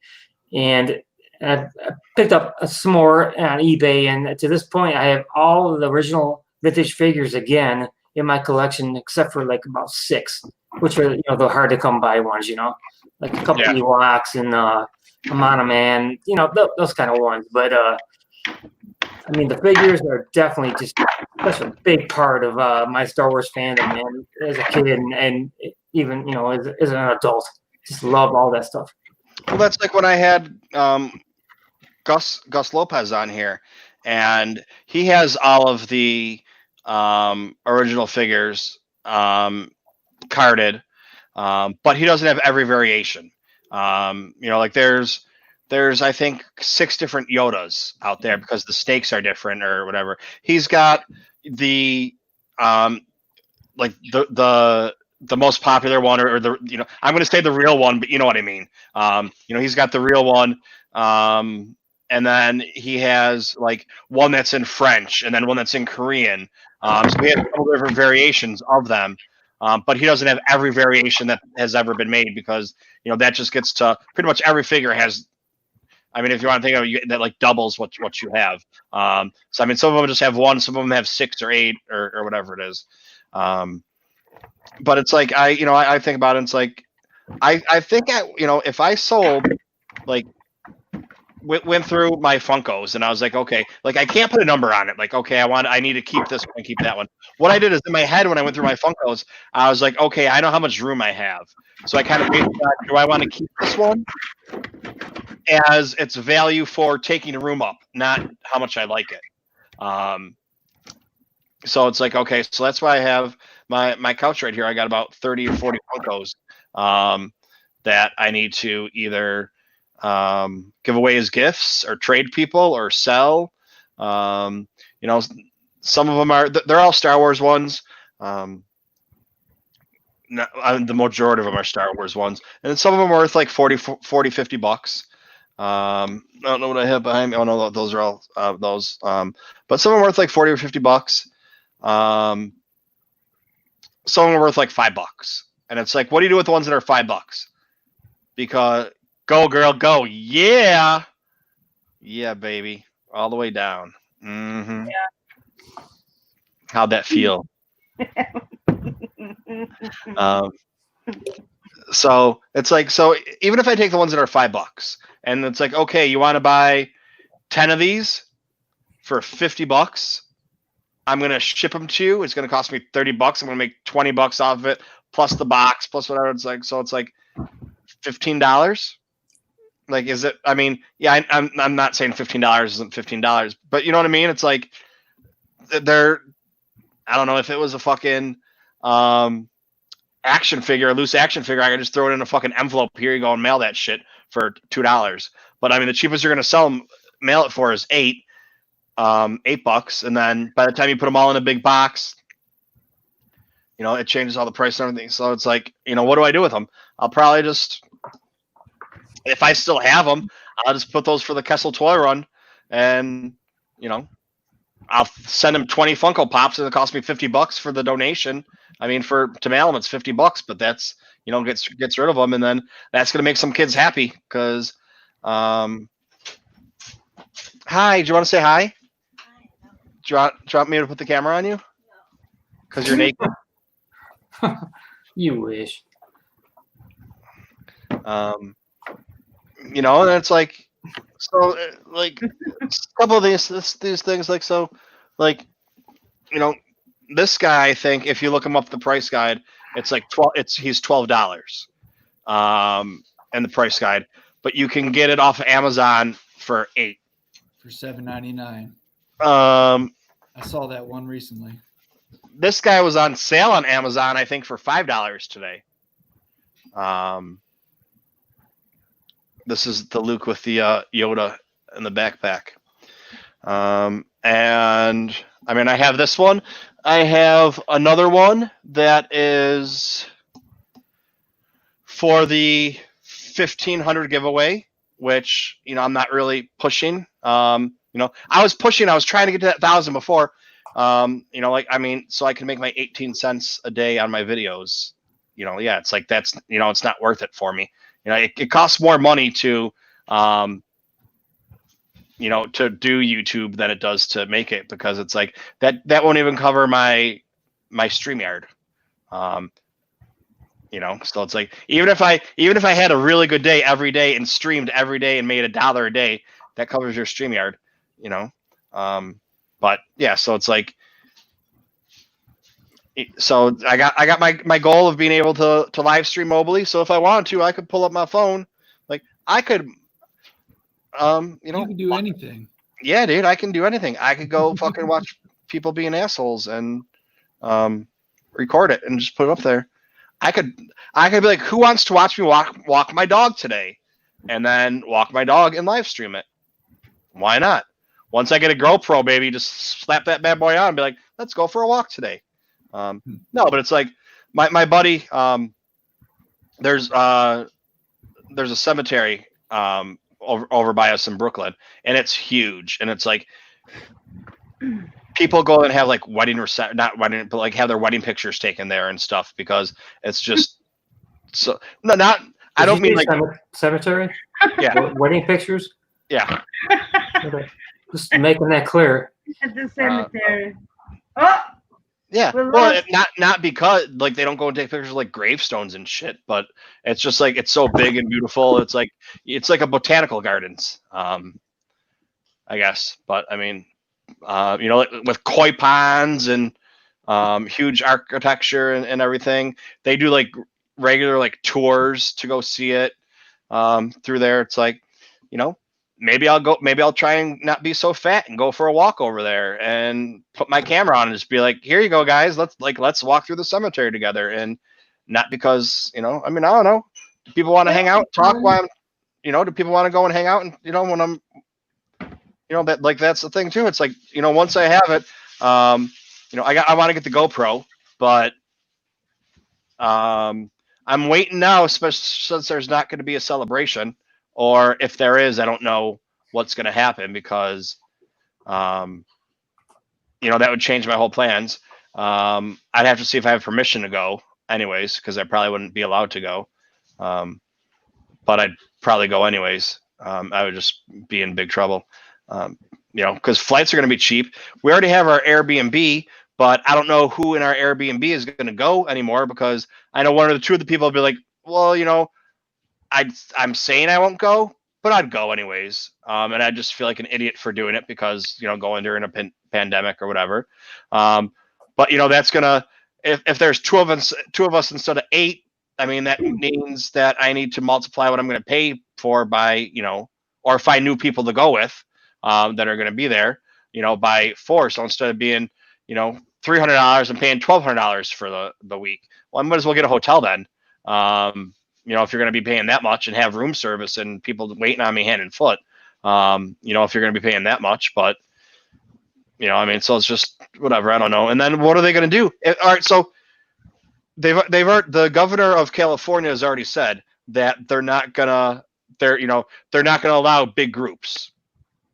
Disneyland reopening, July 13th or whatever it is, or 2nd. I don't remember what it is, but it's sometime in the first half of July. But I know David from Followers of the Force, he works at Disneyland, or he works at Disney World, and I think their capacity is like 100,000. And when they open, it's going to be 20,000.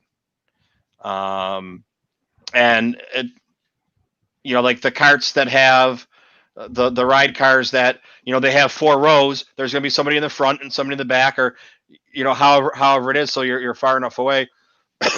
Excuse me. But what are you going to do at a convention?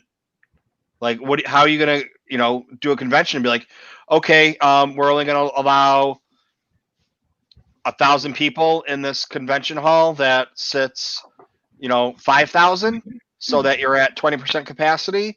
And then you have to sit 6 feet away from each other, which that 6-foot thing is bullshit. It needs to be way more than 6 feet if you actually want to go get down to, the brass tacks of safety and everything. Yeah, 6 feet's nice just to, make people in their heads think they're doing something good.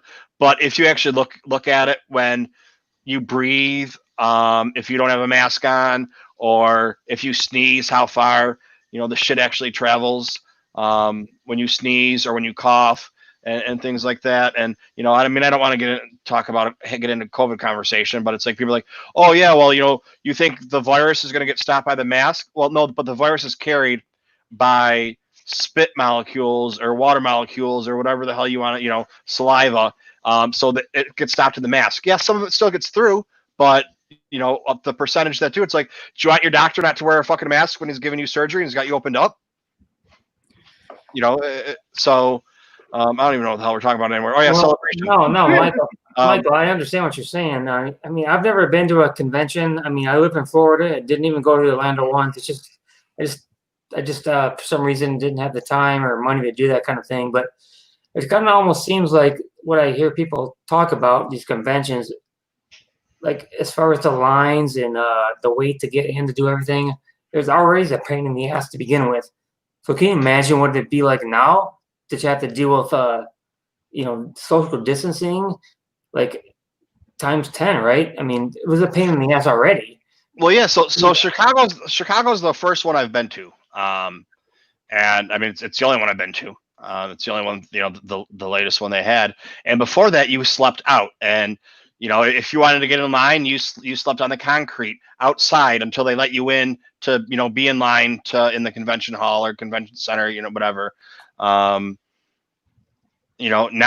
they do, a lottery.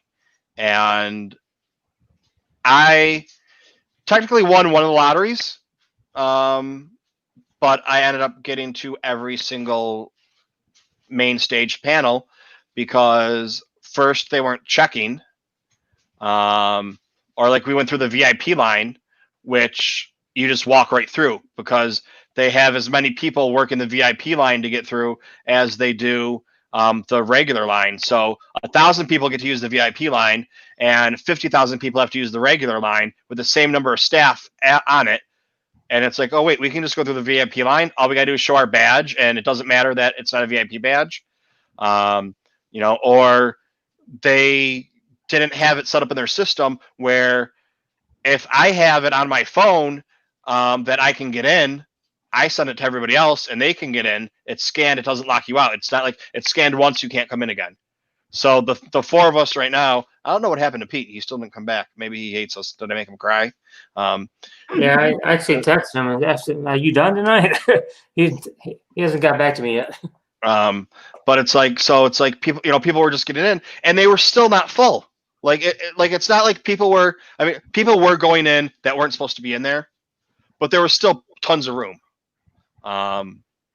It's not like, I don't know how they exactly figured it out, the seating capacity or how many they actually gave away or said we're allowed to go in, because with even if 25% of the people that were in these rooms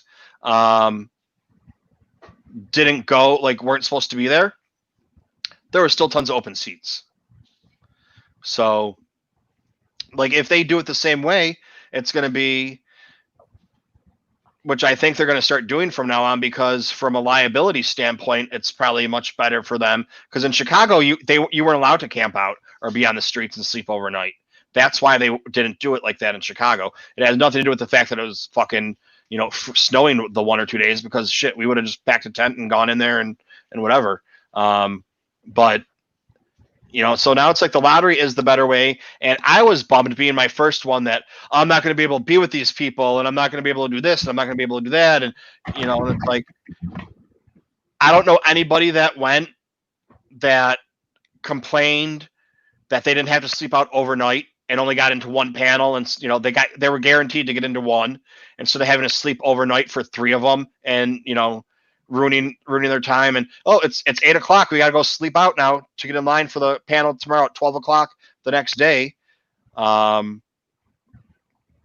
Well, I mean, if I ever went to a celebration, I think I would pay the money just to hang out with the people that I've met online, on podcast, Twitter. I think that would be the most important thing to me. As far as the panels, I don't think that would be a big deal for me. I'm not going to wait in line for that kind of thing, but I think I would actually pay the money and go if I ever would do that. And I probably will do that in the future, just to hang out with the people that I've, like you, just people like you, just people that love Star Wars like me, just hang out, have a good time. I think that's the most important thing about this whole celebration. When you say people like me, do you mean awesome, award-winning? Yes, exactly. Okay. Yes. Yeah. Well, I mean, that's the thing. It's like, so I was at Echo Base. I was with all podcasters and podcasters' friends or whatever, so I was with the Bad Motivators. I was with Canto Bight Dispatch. I was with people from the Sith List, Will Communication, and then there was a couple other people thrown in there that weren't podcasters or whatever. And, I was a YouTuber, but I wasn't doing anything at that time because I'd taken my break and decided I hated YouTube and didn't want to do it anymore because I'd burnt myself out from fucking trying to, do everything that in the world, which, I could probably do what I was doing then. I could probably do it now. Even once, I'm back at work or whatever, because I actually, know my way around YouTube and a little bit more editing and stuff like that. But it was just so much work, man. Doing the everyday post, and it's only a 3 to 5 minute post, but it was taking me 5 hours a day to do it and go through the book and find the pictures and edit it. And even if it was 2 hours, it's still 2 or 3 hours a day for every day, man. It's a lot of work. But now I know a little bit more, so maybe I could. I don't know. Maybe I'll redo them. Maybe I got maybe I can start doing that.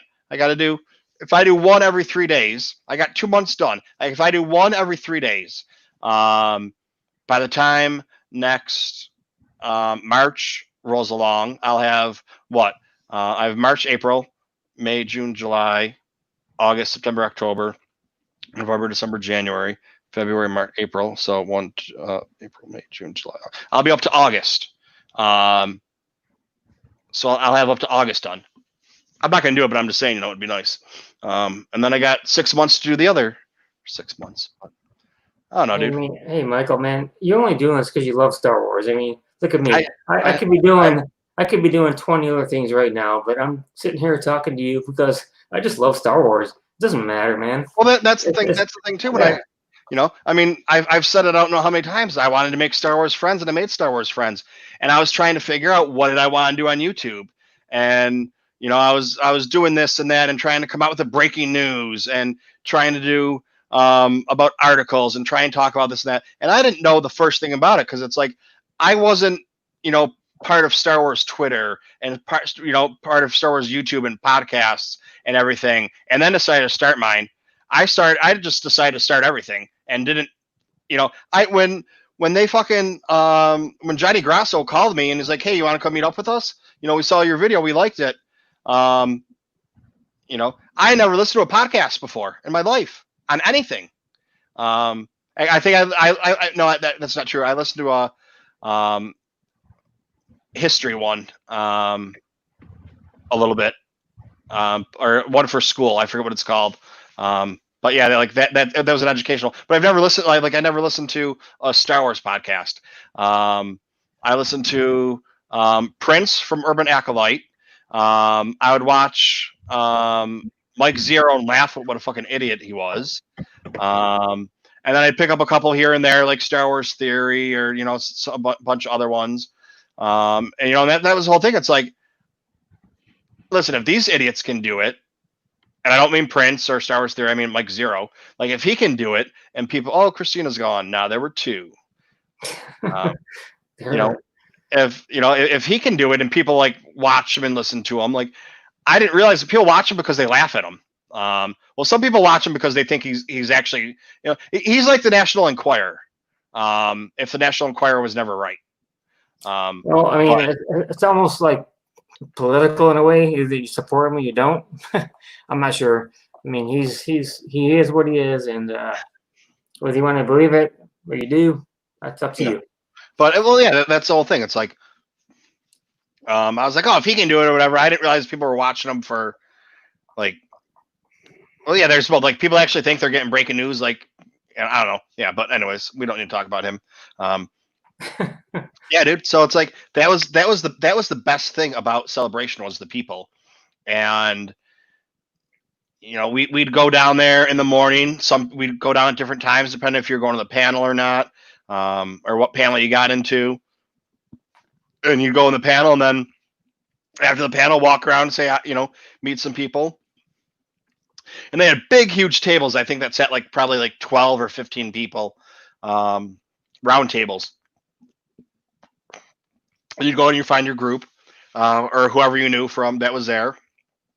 From, I guess the best way to do it is call it like the Steel Wars Friends, because we don't talk about that other thing anymore.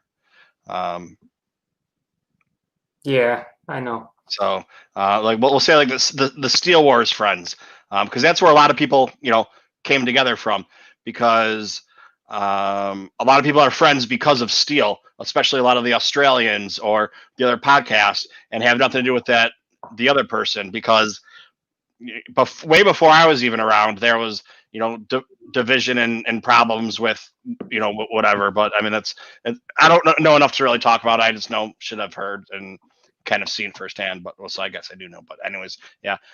You'd sit around and you talk, and people are like, oh, I'm going to go take a walk. I'm going to go do this. I'm going to do that.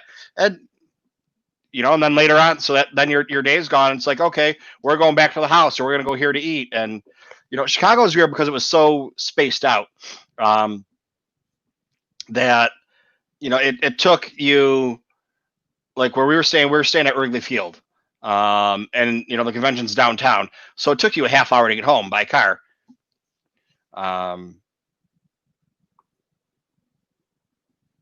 Wait, what's going on?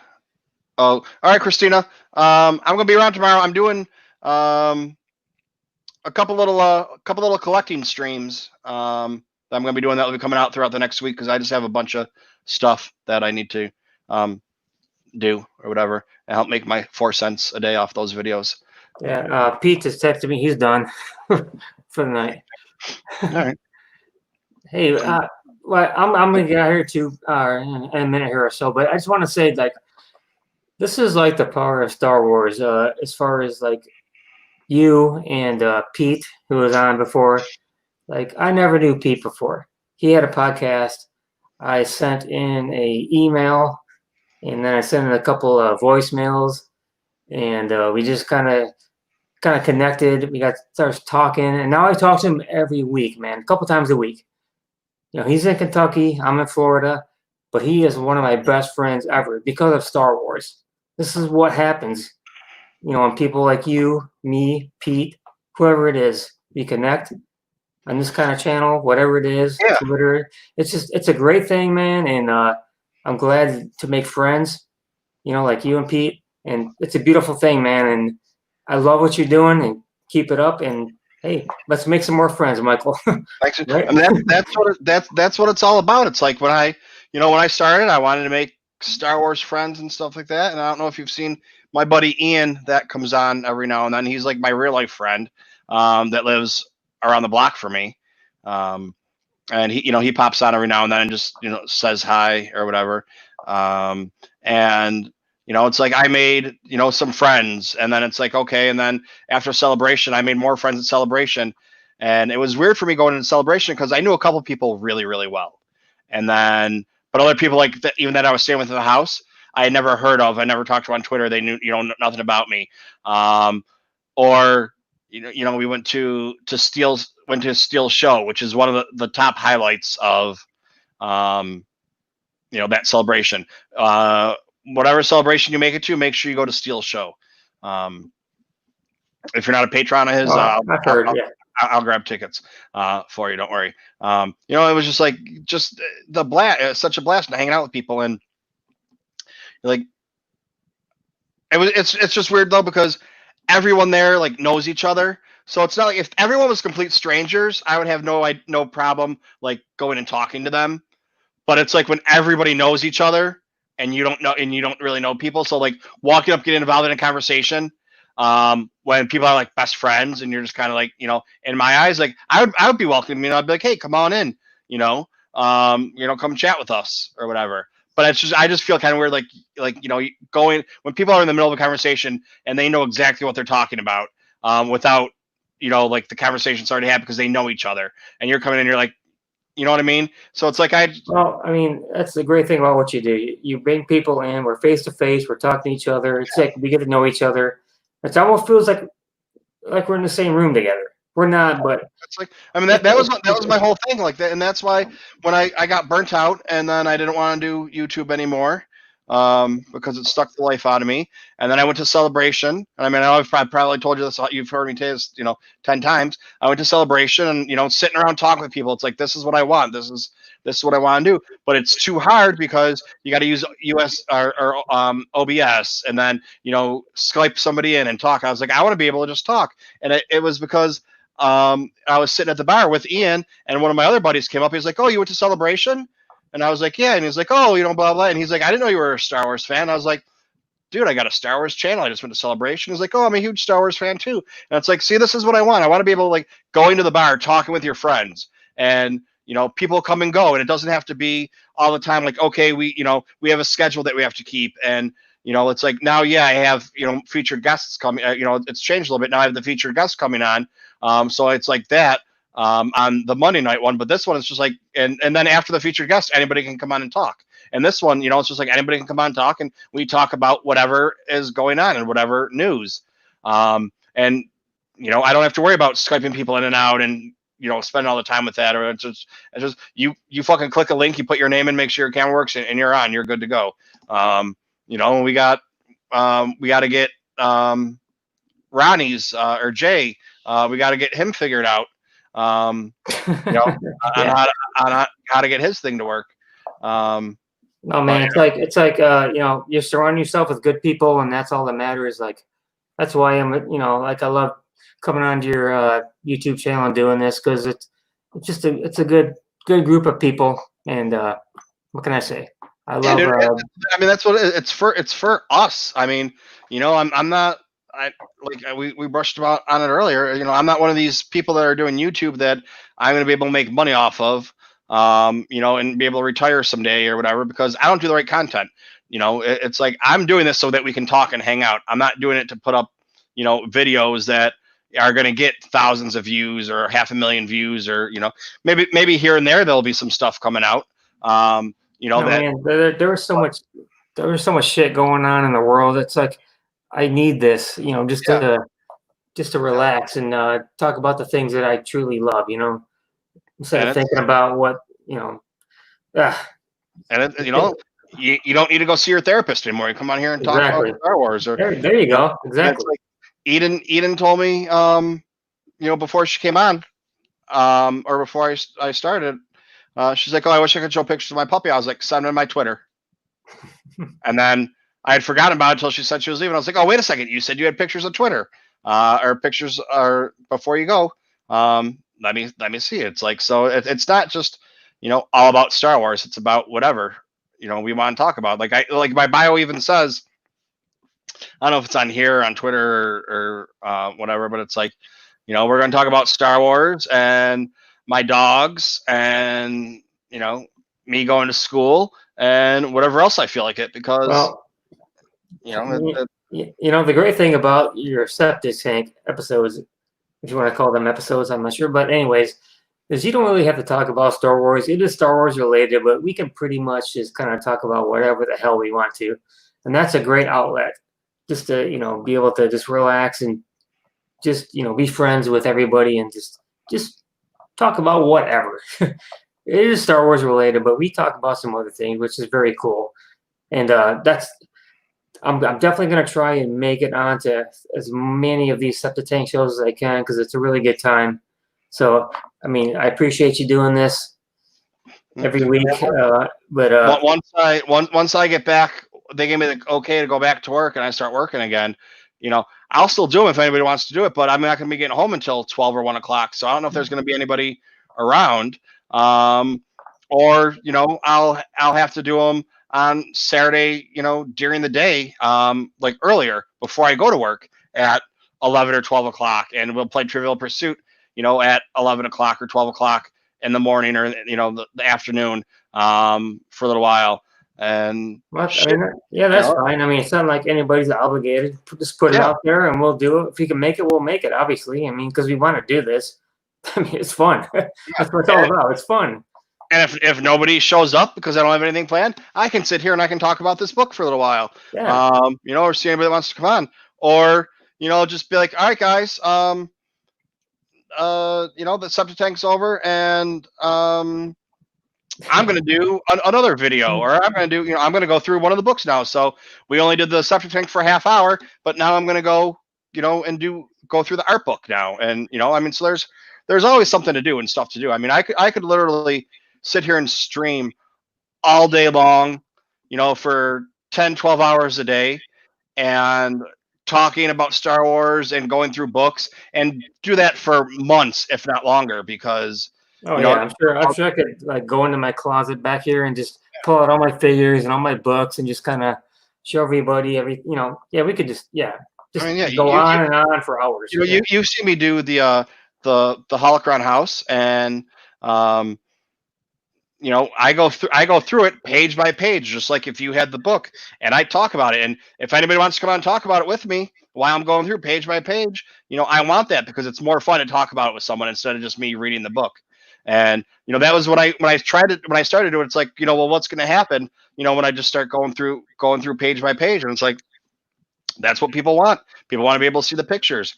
Not everybody likes the reading. The first day or two that I did it, when I was doing the art book, because they're, the art books, they're big, and there's like, I don't know, a full page of words of reading. Hey, So there's yeah, like 15. The bigger the better when it comes to those books. There's like 15 people in the chat, and I start reading the whatever like the chapter introduction is or whatever, and then like everybody leaves because nobody wants to hear me read about it.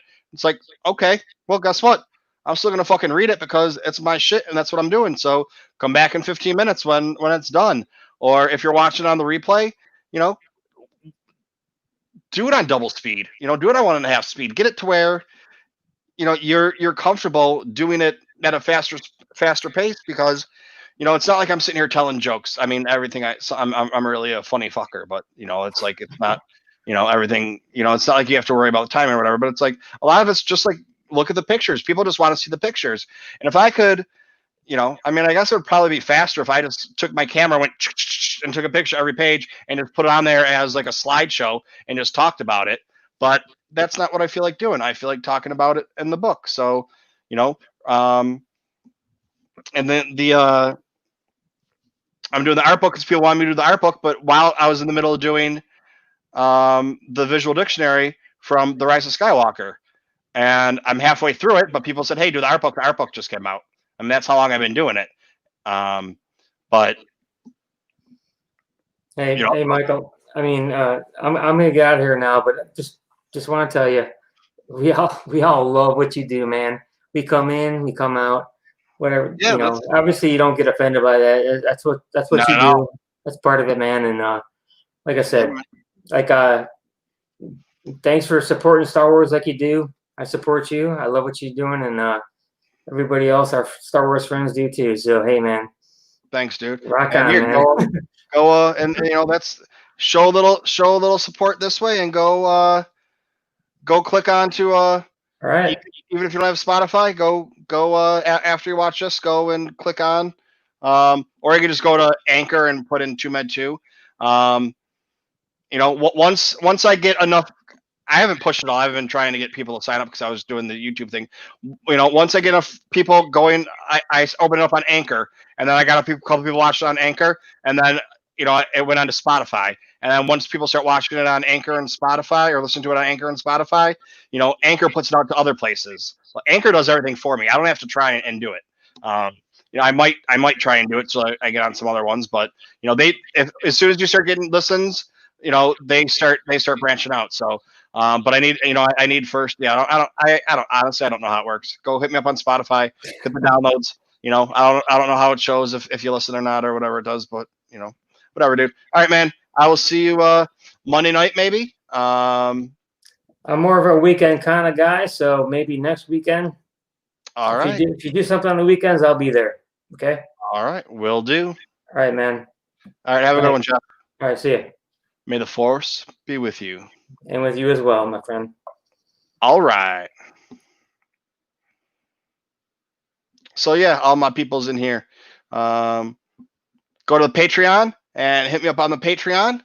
And I don't have any tiers set up, but you get a shit ton of fucking content coming out that you can listen to or watch. And then you got this coming on here, so that on I'm gonna try and get it on there more regularly. I mean, I put a month's worth on the other day. Go hit that up on Anchor or Spotify. Do that thing. Help me out. Throw some money at me. People get gifts and stuff. I mean, I'm working on some sticker packages that I got coming. There's going to be some stickers going out. I got 2 stickers right now, but I'm trying to get the more stickers done. Anybody else want to come up on here in this place? Feel free. I'm like, call it a day. I might not. I don't know.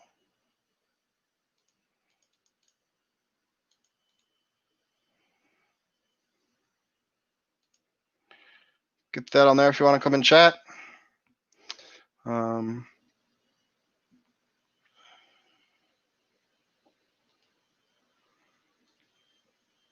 Let's see here.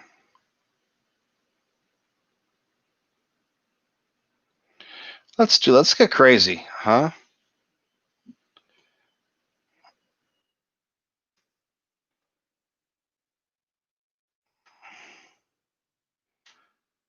See if anybody stops by now.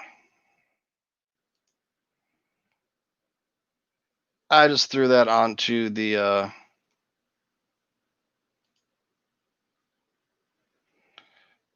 what do you call it?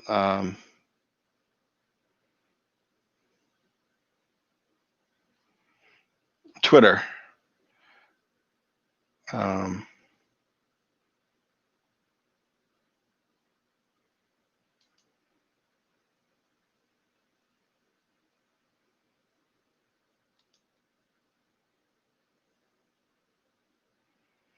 just went to Twitter and checked it really quick to put that on there. It says, so I posted today. I started my reread of Queen Shadow by E.K. Johnson. It's a short list for the next few days. I listened to so when I post my list, whenever I post my list to whenever I listen to or post my next one. So whenever time I posted my list yesterday, I had listened to or watched, and they could be either YouTube or podcast. Blue Bantha Milk, streaming Star Wars, Blue Harvest, The Nerd Report, Gungan Dungeon, Star Wars Explained,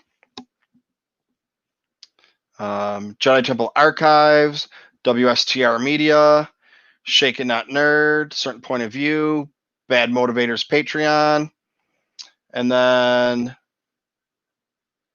I'm not sure who this is, Star Wars Police. I might have to look into them. They follow me. There's a few of our friends following them. It says, you are an encourager, in the Star Wars community through your promotion of others. Well done. Carry on. Yeah, so I mean that's what the whole thing is. We're all in this together.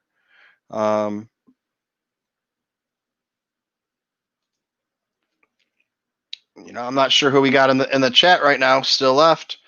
But we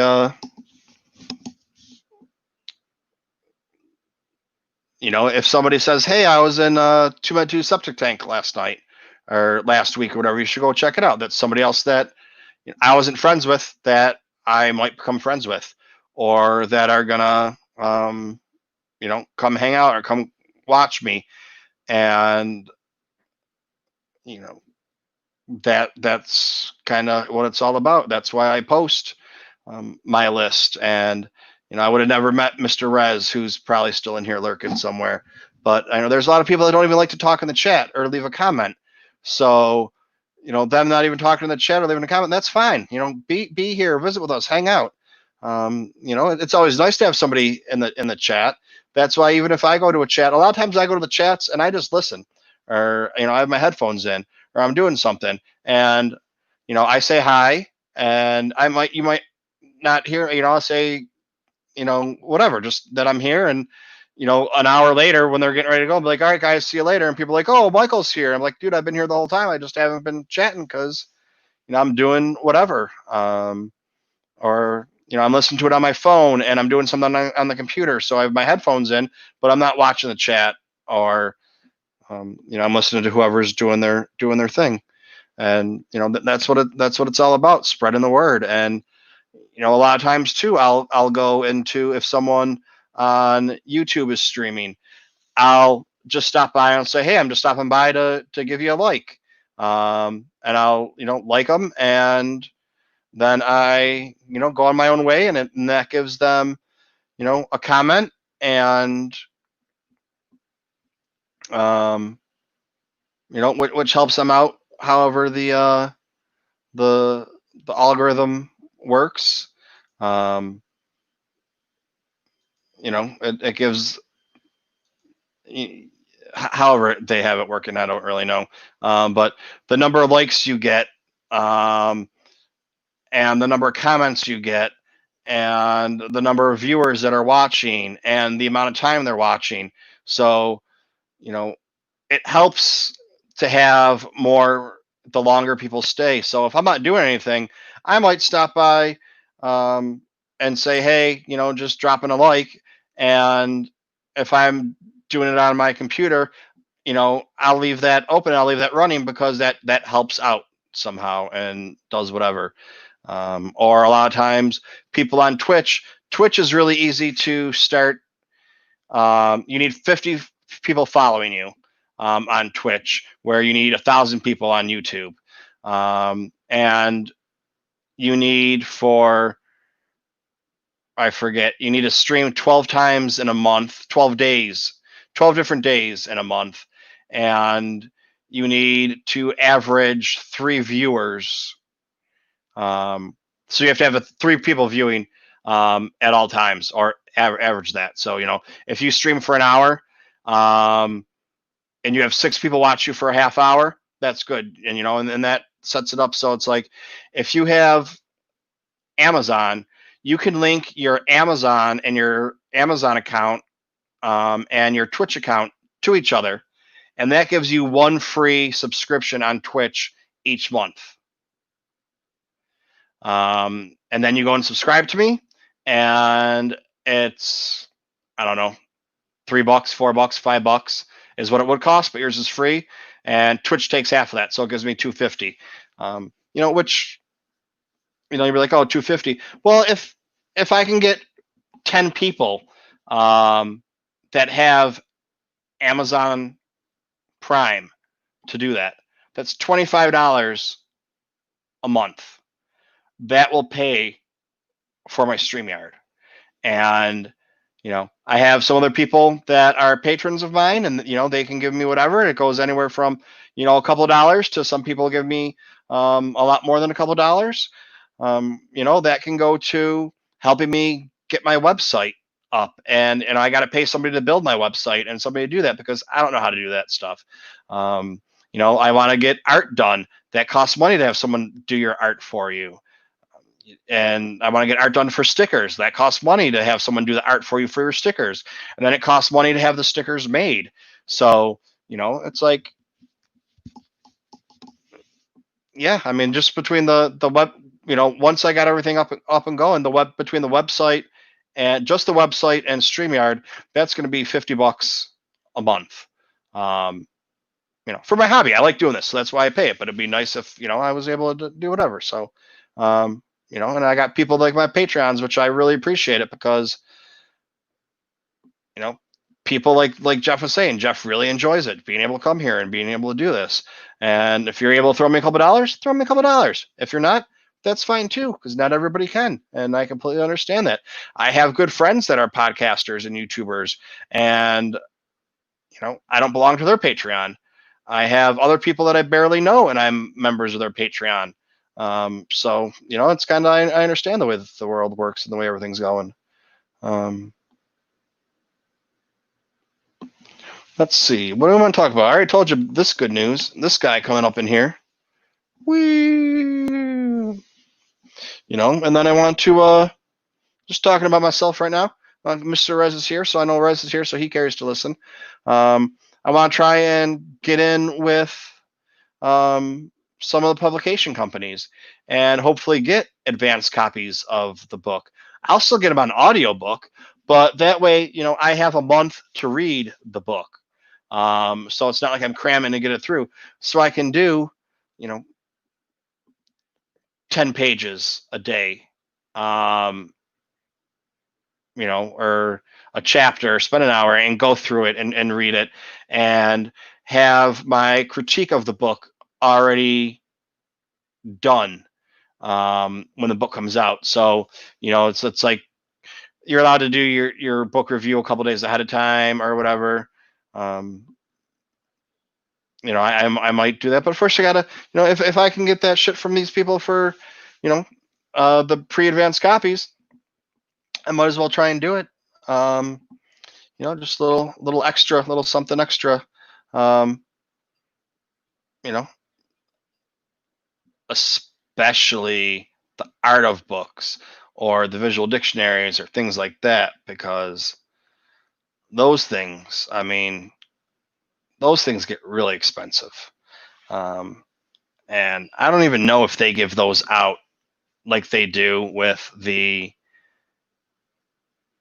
novels or things like that. Like they give the novels to a bunch of people. I know a ton of people that get them.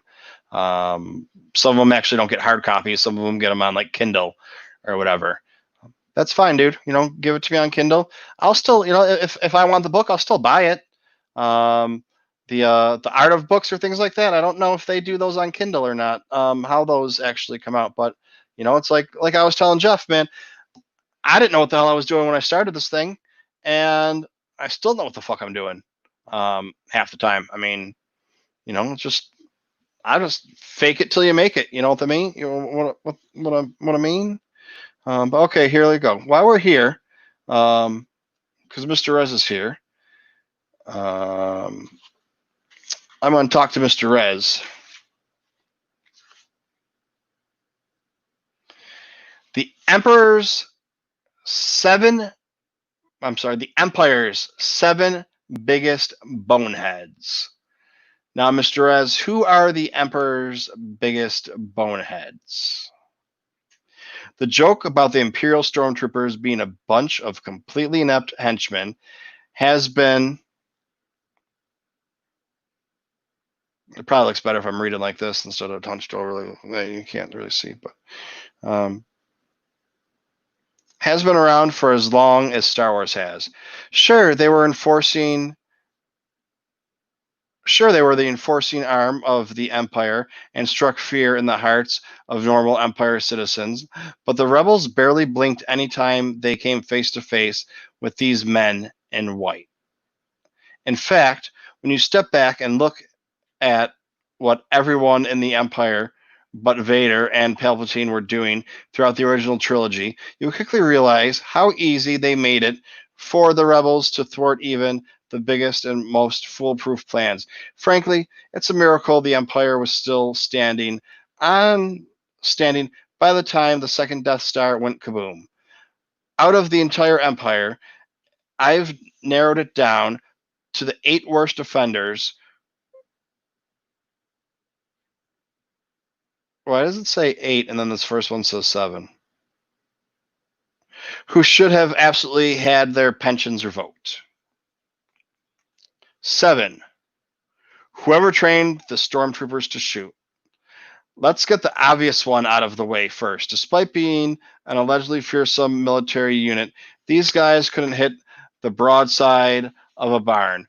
1 or 2 missed shots every now and then I can understand, but when an entire patrol is chasing Han Solo with the home turf, no less, unloading their weapons at him and not one shot, blah, blah, not for nothing, but this makes Jango Fett look like a really crappy basis for the clone army that became an Imperial Stormtrooper. It's a good thing Jango got killed on Geonosis, because the cloners on Kamino probably would have wanted their money back once they saw how far their marks his clones turned out to be. Okay, well, here's the thing.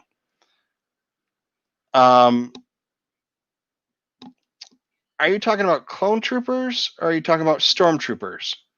They're 2 different things. Clone troopers were the clones that were made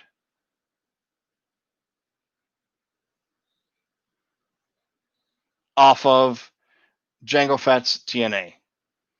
But those clone troopers were all gone by the time we see Star Wars roll around. And they're all now stormtroopers. So, dude, I don't know what the fuck you're talking about, once again. And in Clone Wars, the clones could shoot.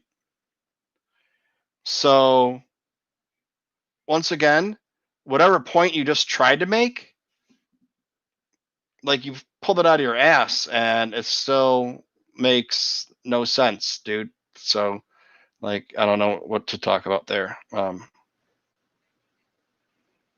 mean, I'd really like to have you on the show. I don't mean to talk shit about, I'm not talking shit about you as a person. And when I call you an idiot, I just mean everything I know about you so far. I don't mean like, well, I mean like your writing and your website and stuff like that. But other than that, maybe you are a nice person. I'm not really sure. Maybe you do know something about something. We just don't know what it is yet, but maybe. Number 6, the guy who read the Millennium Falcon's logs. When the Millennium Falcon turned up on the Death Star in the original movie, the Imperial officers were quickly able to determine it was the same ship that blasted off from Mos Eisley. But when its logs indicated that the crew had abandoned ship shortly after takeoff, they were ready to sweep the entire matter under the rug without any further thought. Apparently, they honestly believe that the Millennium Falcon had been sent all the way to Tatooine to Alderaan as a decoy, and were casual enough about searching it, and only did so under Vader's orders. They probably wouldn't have bothered on their own, blah, blah. Okay, this one. Oh, hey, buddy, how you doing? You want to come on here and chat? I scared everybody off. I'll put this link up here for you if you want it. Probably not going to be going too much longer. But if you want to hop on and say hello, see what's going on.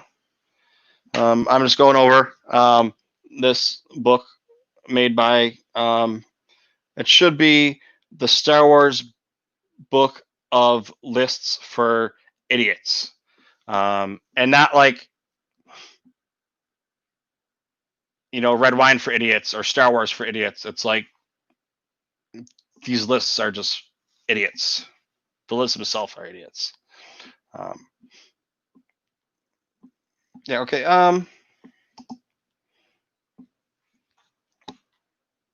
And this is actually, since you just got on here, I'm guessing that it's Adam. The Empire's 7 biggest boneheads. So, why is there 2 here?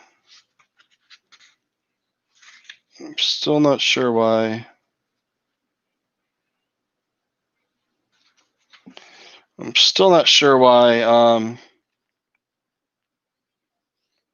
It says the 8, and then there's only 7, but we'll get into that. By the time, the guy on the Death Star who had a lack of faith. By the time the original movie happened, everyone in the Empire had to be very familiar with Darth Vader and the power he possessed through the Force. He was the Emperor's right hand and was personally sent to handle all of the most sensitive Imperial matters. So when the Death Star commander began not only challenging Vader during the senior staff meeting, but actually questioned the power of the Force in front of everyone, he really left Vader no choice but to make an example out of him. A few seconds of Force choking got everyone else to shut up pretty quickly, and the commander is lucky that Vader showed a rare moment of mercy and didn't kill him on the spot. Well, you have to remember, even though Vader was the mechanical right hand of, of the Empire, or the Emperor, Tarkin was still in charge on that ship. That's when he's told Vader, let him go. Vader has to let him go because he's got to listen to his boss. And Vader understands, the chain of command and how shit works. But, that's the thing. A lot of these people probably haven't seen Vader use the Force. And didn't know anything about it. They just know Vader's some badass to be feared. They might not have actually seen the Force ever used. So, I'll give you that one. I'm gonna give you that one. The guards who didn't question Han and Chewie in the cantina. The stormtroopers apparently had a pretty good idea of who they were looking for. in Mos Eisley. Where are we here? Oh, I took my medicine before I recorded. I get a little itchy, and I'm always on my nose. But so when they saw their people of interest sit in the cantina with Han, Solo, and Chewie, they made a beeline for the table as quickly as they could. Once they got there, however, Obi-Wan and Luke were gone, and Han and Chewie just looked at them quizzically until they left. The stormtroopers walk off without saying a word to Han and Chewie and continue their search, while two guys who knew exactly where they were going and what they planned to do just watch them go. I'm going to keep going on this one. Would it have made sense for the stormtroopers to at least ask about Luke and Obi-Wan and see if they had any useful information? I thought so, but it's almost like the stormtroopers forgot that they were there and just kept going. I mean, yeah, we don't know like what they were looking for. I mean, yeah, we know they were looking for them. They were looking for the droids, but we don't know exactly. You know, is it an all points bulletin? Is everyone looking for them? Are they just them? Is it kind of like, hey, you know, let's try and find them, and if we don't, whatever. Like, you know, who really knows? And you know, we don't know who. Like, okay, the stormtroopers are trying to find. Once again, Mr. Person that doesn't know how to make a list about Star Wars. Notice I said stormtroopers. So your point of clone troopers is irrelevant once again. You know, yeah, you'd think they would ask them, but they don't. You don't know that they were with them. Like they didn't say this entire group. Like here's all their known associates that they just met 2 minutes ago. So yeah, that list is pretty stupid. We got somebody joining us today. I think this list is pretty stupid from a certain point of view. I see what you did there. What's going on, buddy? How you doing? I'm doing all right. So what book are we chatting about again? The Star Wars Book of Lists. Gotcha. Okay. Yeah. And people are like, oh, it can't be that bad because I always talk about how bad it is, but it's like, you know, like one of the lists is about the most powerful Force users, and he lists Grievous as one of them. Ouch. Yeah. He was just talking like the start of this is so it's the Empire's 7 biggest boneheads. It's whoever trained the stormtroopers to shoot is what he says. Is the biggest bonehead, but then he goes on talking about that they should be embarrassed because Jango Fett, that the stormtroopers come from Jango Fett, and it's like, oh, he doesn't know that they yeah are yeah recruits at that point. Yeah, it's just all through this. Yeah, and okay. I got you. Pete from I've never looked at the website, but the guy's got a website, and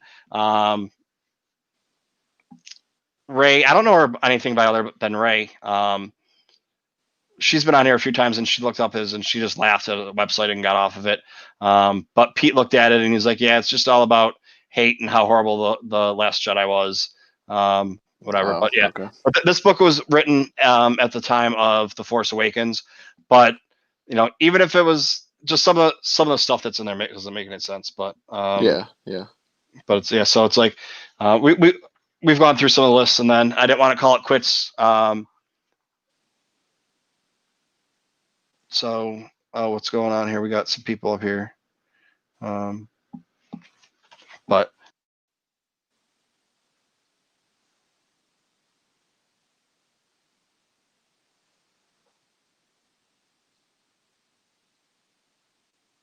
Was it just me? Oh, there we go. Okay. So we had some people in here earlier. We had a full house earlier. Everybody left. Yeah, I stopped in real quick earlier. We got Adam in here, and then I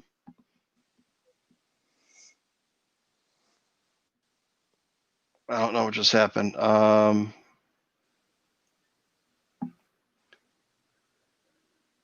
Patrick just stopped by to say hello. Somebody left a comment on the Twitch side, but I don't know what it was because it's gone. It was Trevor Beast. He said, "Any plans to get your own Twitch emotes?" Yeah, Trevor. We were just actually talking about that. How, I was focusing everything on getting to that 1,000 subscriber thing on YouTube, so now I can do the mobile live streams from wherever. Mobily, honestly, and that's the whole thing too. It's like I can do it from my phone or when I get my GoPro, which, is sometime in the future now that I have the 1,000. And now I started working on my, now I'm going to start working on my podcast, and you got this guy right here. So, when I have my featured guest on the Bacta tank, I'm going to take that and put that on as a podcast. And then anybody that wants to listen to the rest of it or watch the rest of it can catch that on YouTube. Because I was starting to put them on there.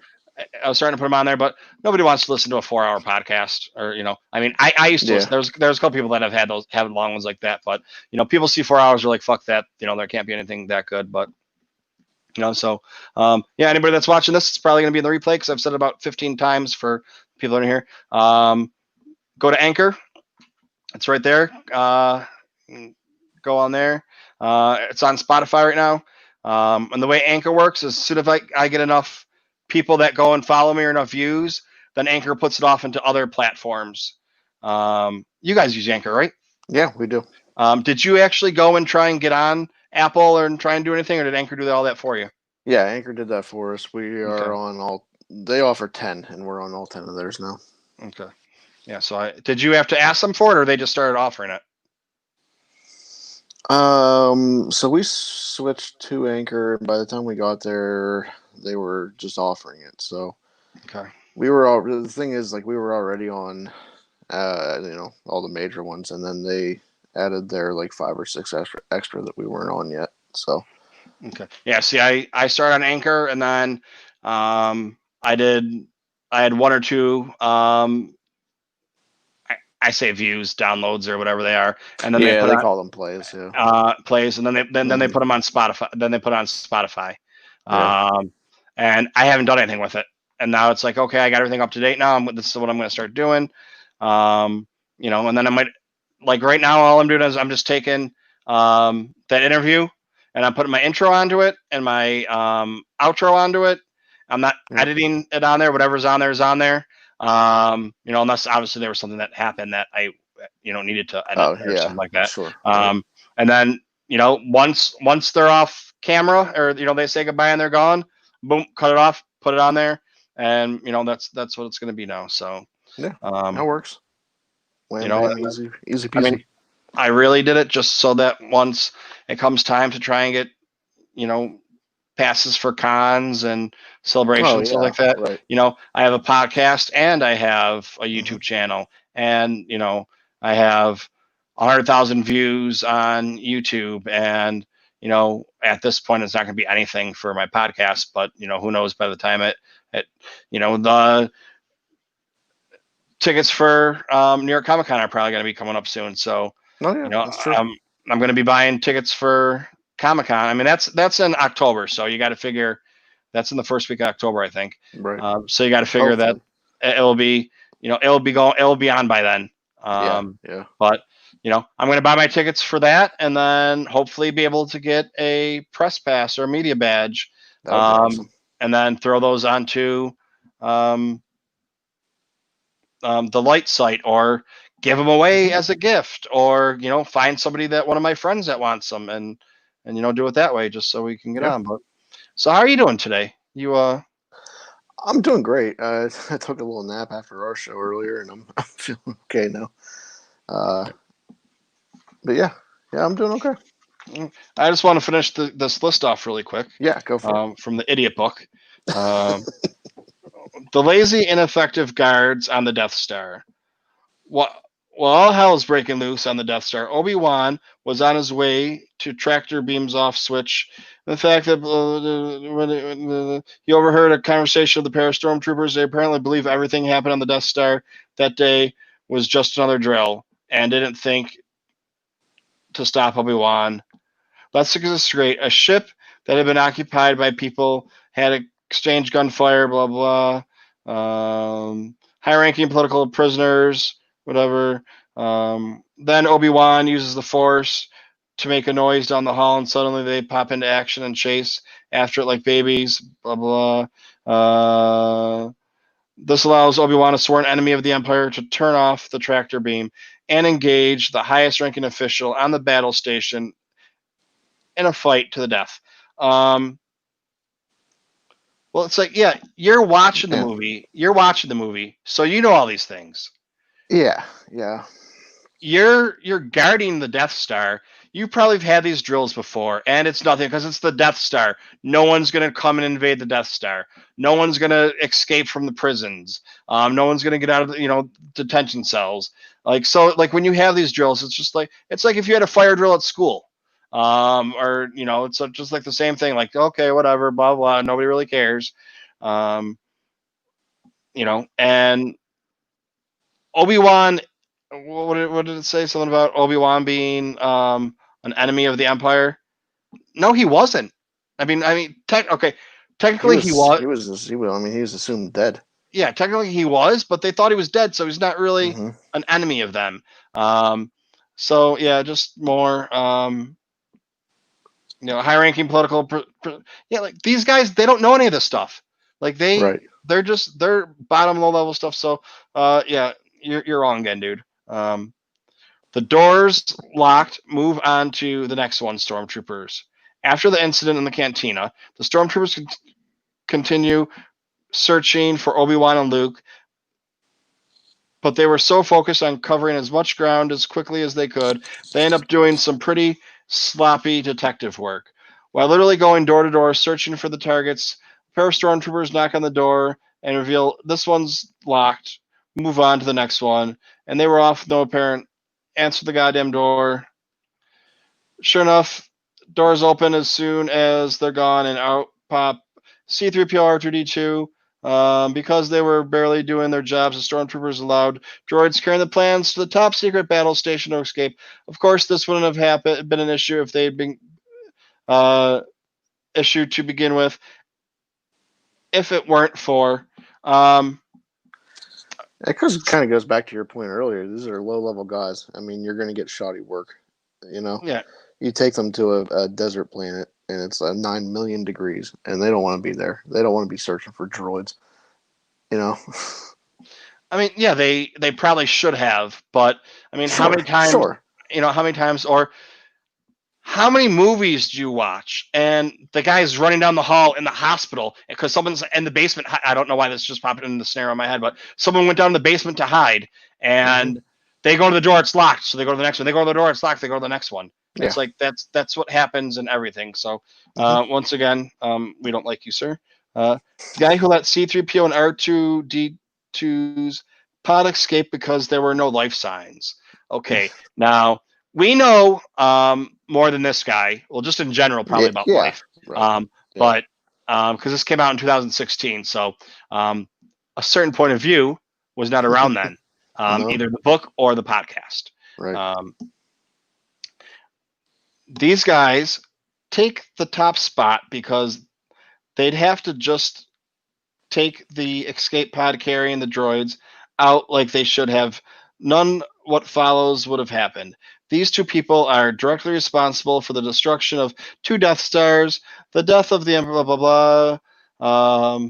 If they just would have blown up the escape pod, but instead things spiral completely out of control. Even if you were 99.99, a bunch of 9s, certain the pod was unoccupied, wouldn't they have destroyed it just in case?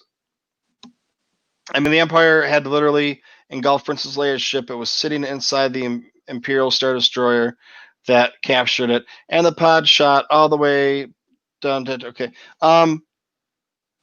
They didn't want to waste bullets. How much more incompetent can you get?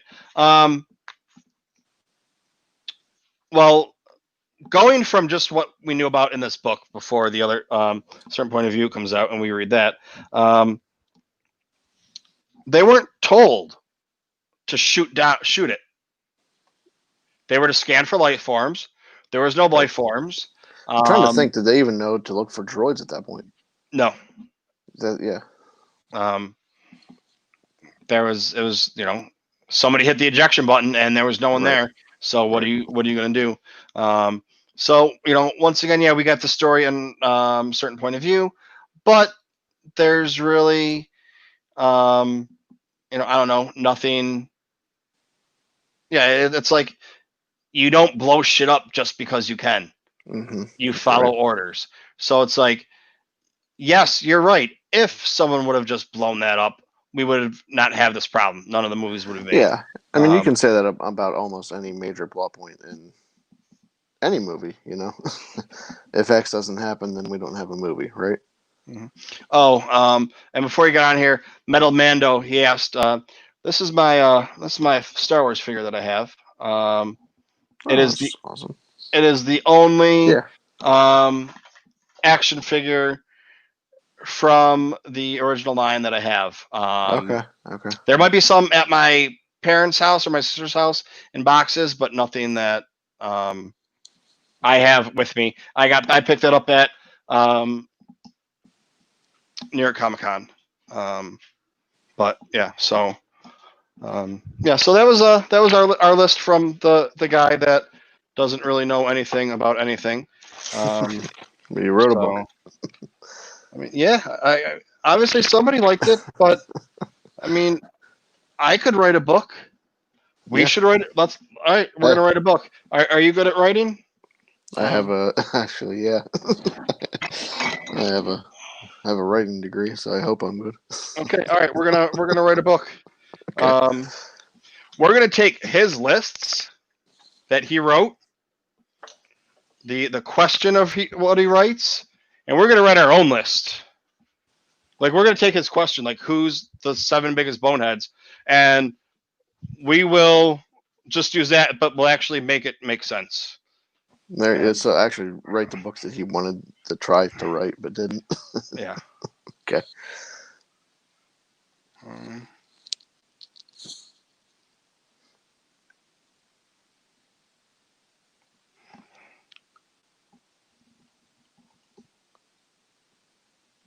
All right, so I'll show you, since you're here and you know about these things. Well, I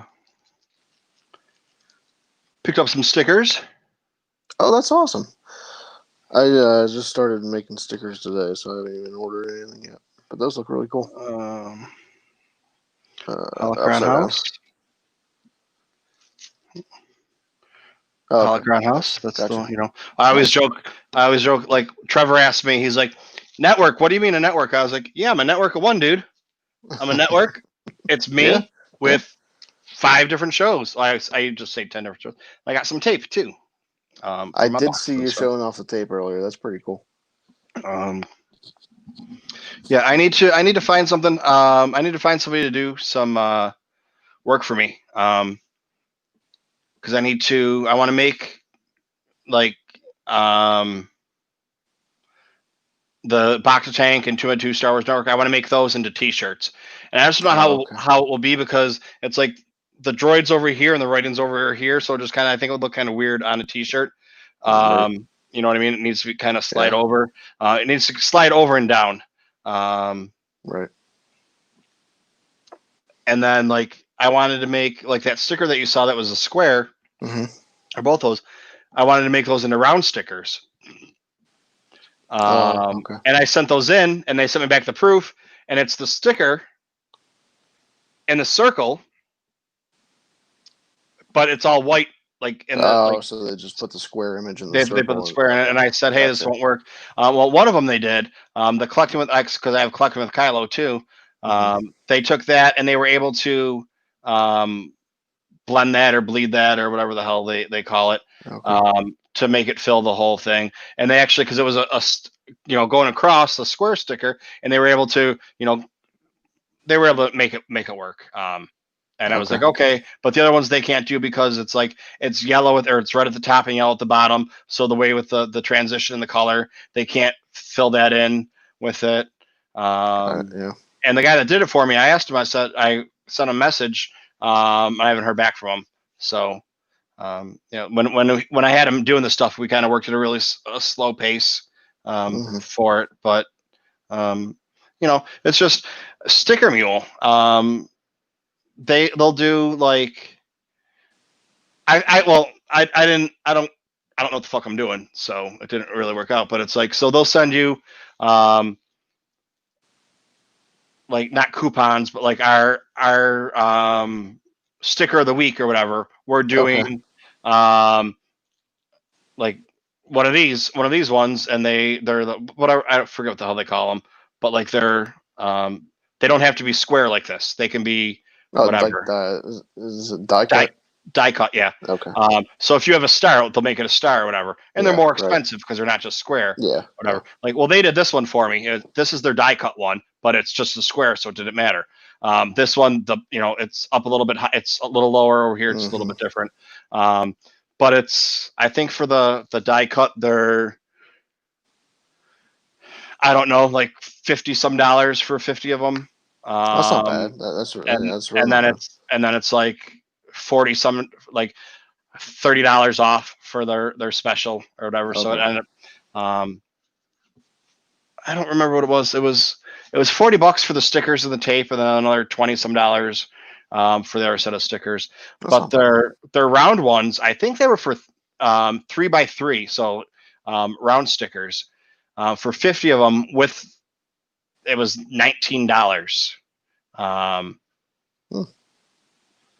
It could have been 2x2, or whatever it is. But yeah, have to look into that. And then I mean, so they're good so far. Like I like what I got from them. Let me know if you're going to use them. I can send you $10 off coupon, especially if you sign up with them and get on their mailing list. Like, I got those last week. That was their special. That were the die cut ones. This week were the round ones. I don't know what next week's going to be. Next week could be tape. Next week could be mailers. Right. I just want to have stuff because I ordered. They let me keep ordering it. I just went back and I was like, okay, give me another round sticker. Okay, give me another round sticker. Give me another round sticker. And they let me keep doing the promotion for them. That's cool. So it's like, so if you go and you do a round one, whenever they have it, it's $19. You got a $10 coupon for it. It costs you $9 for 50 stickers. So you can't really beat that. But, no, not at all. I was messing around with Teespring today, but you have to buy all that at cost, and even at cost, it's like $2 a sticker, I think. So yeah, definitely. That's the other thing too. I want to get a couple of T-shirts done, and like I can put when I get, I don't know. I don't want to do one T-shirt at a time. Like I want to put out a couple ones because it's like, but I want to do the Bacta tank, and I want to do TooMedToo's Star Wars Network at the same time.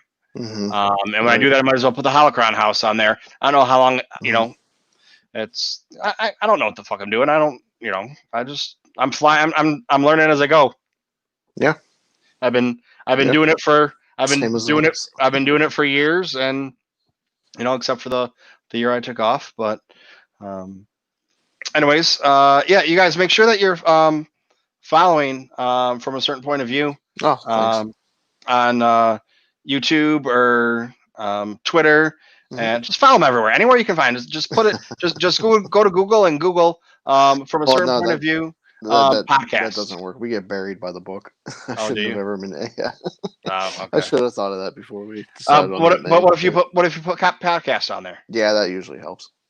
So put a certain point of view podcast. But like go on Twitter and find them, and then you can do it that way, I guess. But so you had an interesting conversation today about psychology, which is kind of funny because I don't know if this is breaking news or whatever, but Tattooing Sons is coming out with they're trying to do every day for June, where they talk with someone, and Dave sent me a message and he said, hey, you want to talk, whatever. And I was like, okay. And he's like, all right, pick a subject. And I was like, dude, I don't know what to talk about. Like, you asked me to pick a subject, and he's like, all right. And I was like, you asked me to pick one, and I thought of 10 different things. He's like, all right, well, give me one. I was like, let's do the psychology of Star Wars. And he's like, okay, nice. Okay. like what about it? And I told him, and I was like, he's like, okay. And he came on. We talked about it for, it's going to be a short. I don't know how long it's going to be. We talked for a half hour, so he's got to edit it down and make me not sound like an idiot. I told him. So I don't know how long it's actually going to be. But those are going to be coming out and be on. That's awesome. Facebook and a couple things. But yeah, that was interesting because I have a bunch of psychology books on Star Wars, and philosophy books on Star Wars, and religion books on Star Wars. Dang, we'll have to get you on an episode. And it's like, Josh has that psychology degree, and he is a school psychologist. That's kind of been one of his passions, and so we were just kind of tossing around, what the heck are we going to do this week, type of thing. And I forget who even said it, but we wanted to start with Ben Solo, being like the narcissist that he is for a little bit, and then comes around on it. We wanted to kind of look at his psychology, and then we enjoyed it just so much that we wanted to start looking at other characters and situations, and it's become one of my favorite things that we do. So, well, we didn't even really talk about characters. It was, why people have, such a hard time, with the evolution of characters or characters changing or whatever. Sure. And we just talked about, like psychology behind, like when you, changing your mind, and when you believe one thing and then it's proved wrong or whatever. And but yeah, it was good. When it comes out, make sure you check it out. I'll make sure I send it to you. Yeah. And then I know enough about with going to nursing school. I know enough about psychology and enough about medicine to make me dangerous, not to really be good. It's like you see that kid, his first semester of college comes out, and he's taking his first philosophy class, and he thinks he knows everything about philosophy and everything about psychology. It's like I'm a little bit past that, but not enough to actually do anything. So. Yep. So what do you have planned coming up for this week of Star Wars-ness? Well, I mentioned on the show I just finished up reading Alphabet Squadron. It's the first time I read that book. So I think I'll be blogging about that on the site. We had our live show today, which means tomorrow the podcast form will be out. So I gotta get that done. And as far as like actual Star Wars stuff, I kind of started a whole canon rewatch, and I'm in Clone Wars season 2 right now, so I'll probably pick that up again. Okay. But I've really been wanting to. I got the digital bundle, Skywalker Saga, the whole thing, just because I don't have any of them on digital yet, and I want to go through a lot of the special features on those now, especially audio commentaries and stuff like that. So hopefully I'll find an evening or so to watch an audio commentary or some special features. So. Yeah, I'm trying to see. I just finished The Legends of Luke Skywalker yesterday. Okay. And so I think of the canon books that are out right now. I only have to read Canto Bight. I haven't read Canto Bight yet. I've been putting that one off.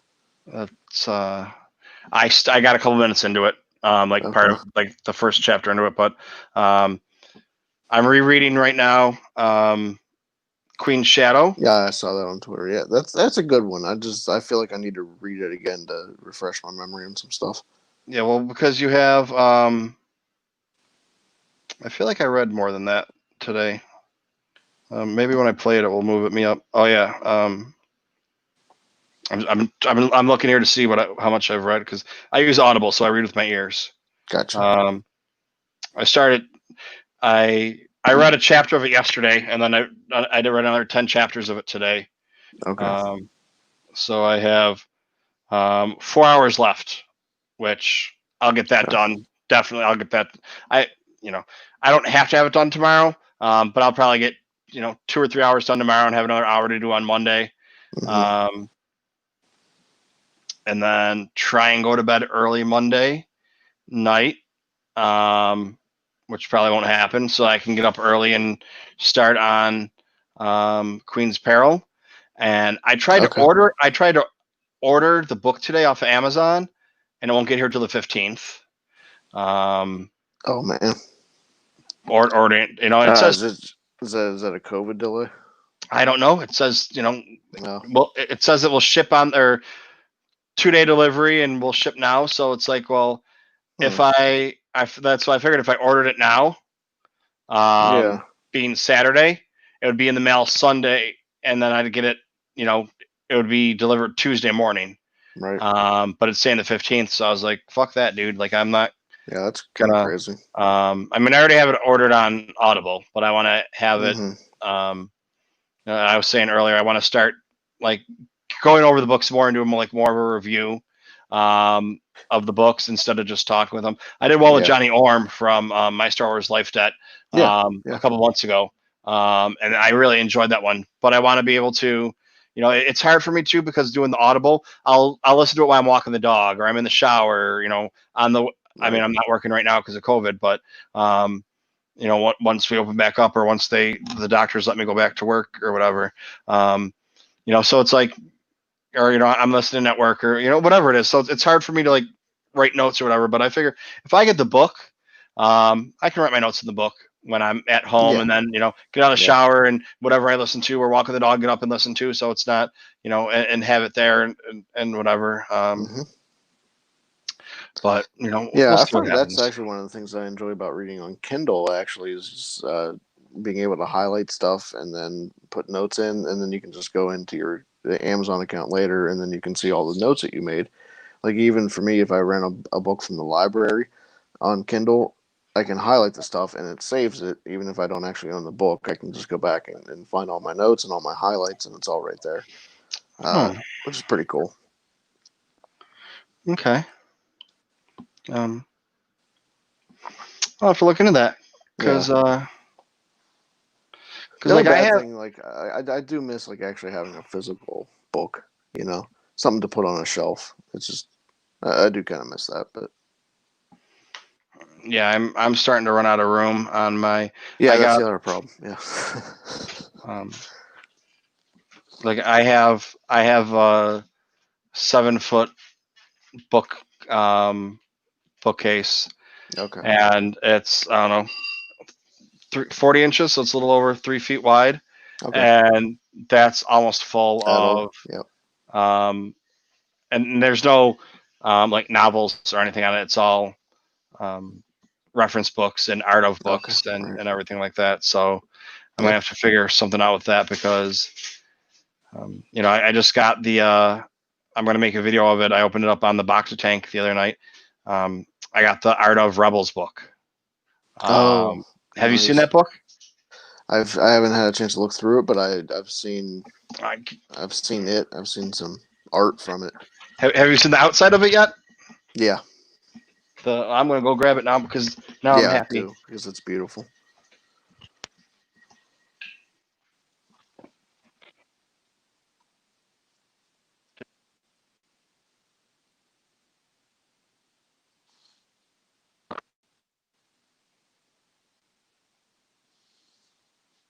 So it's like I got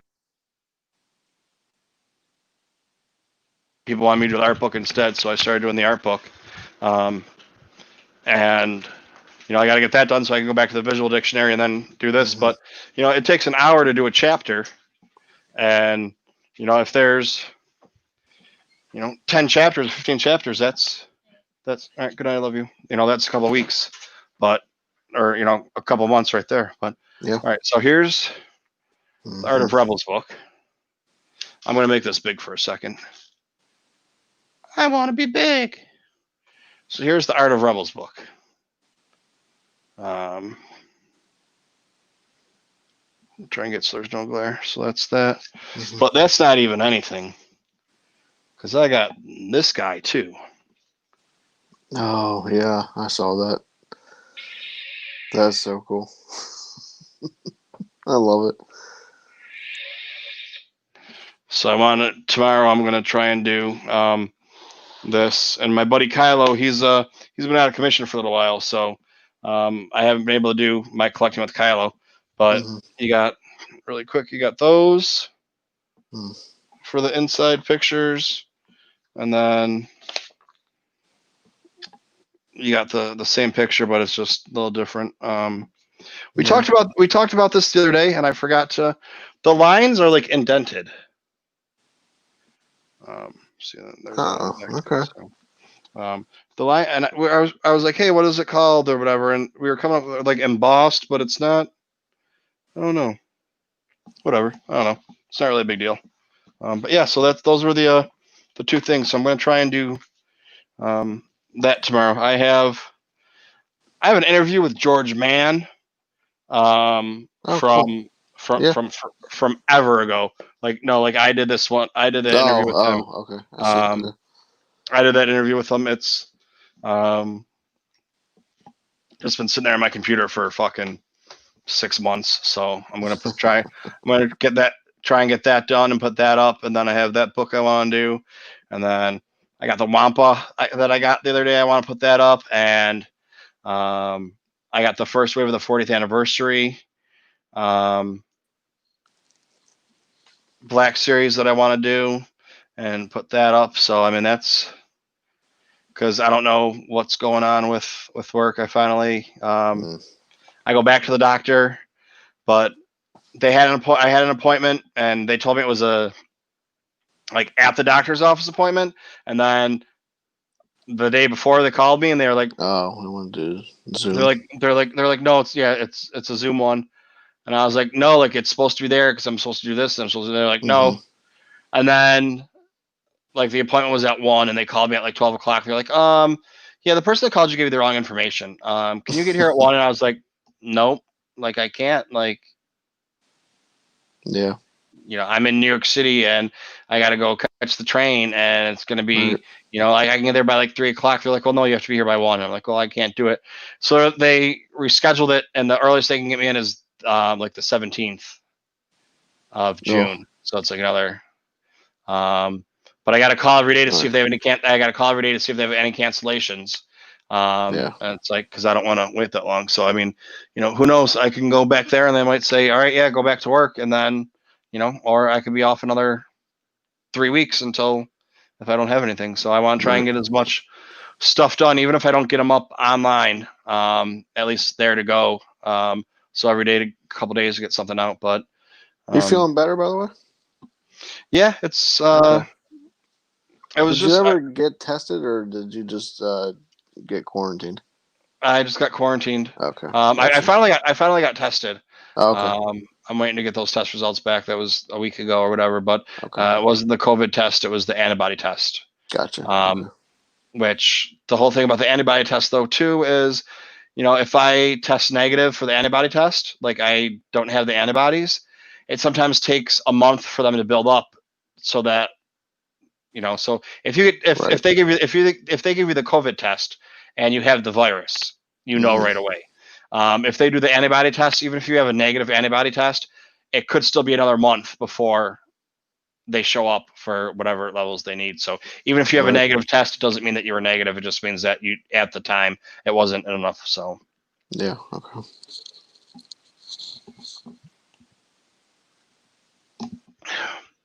Yeah, so that's pretty much it. And then got some stuff I want to do tomorrow, and I want to check out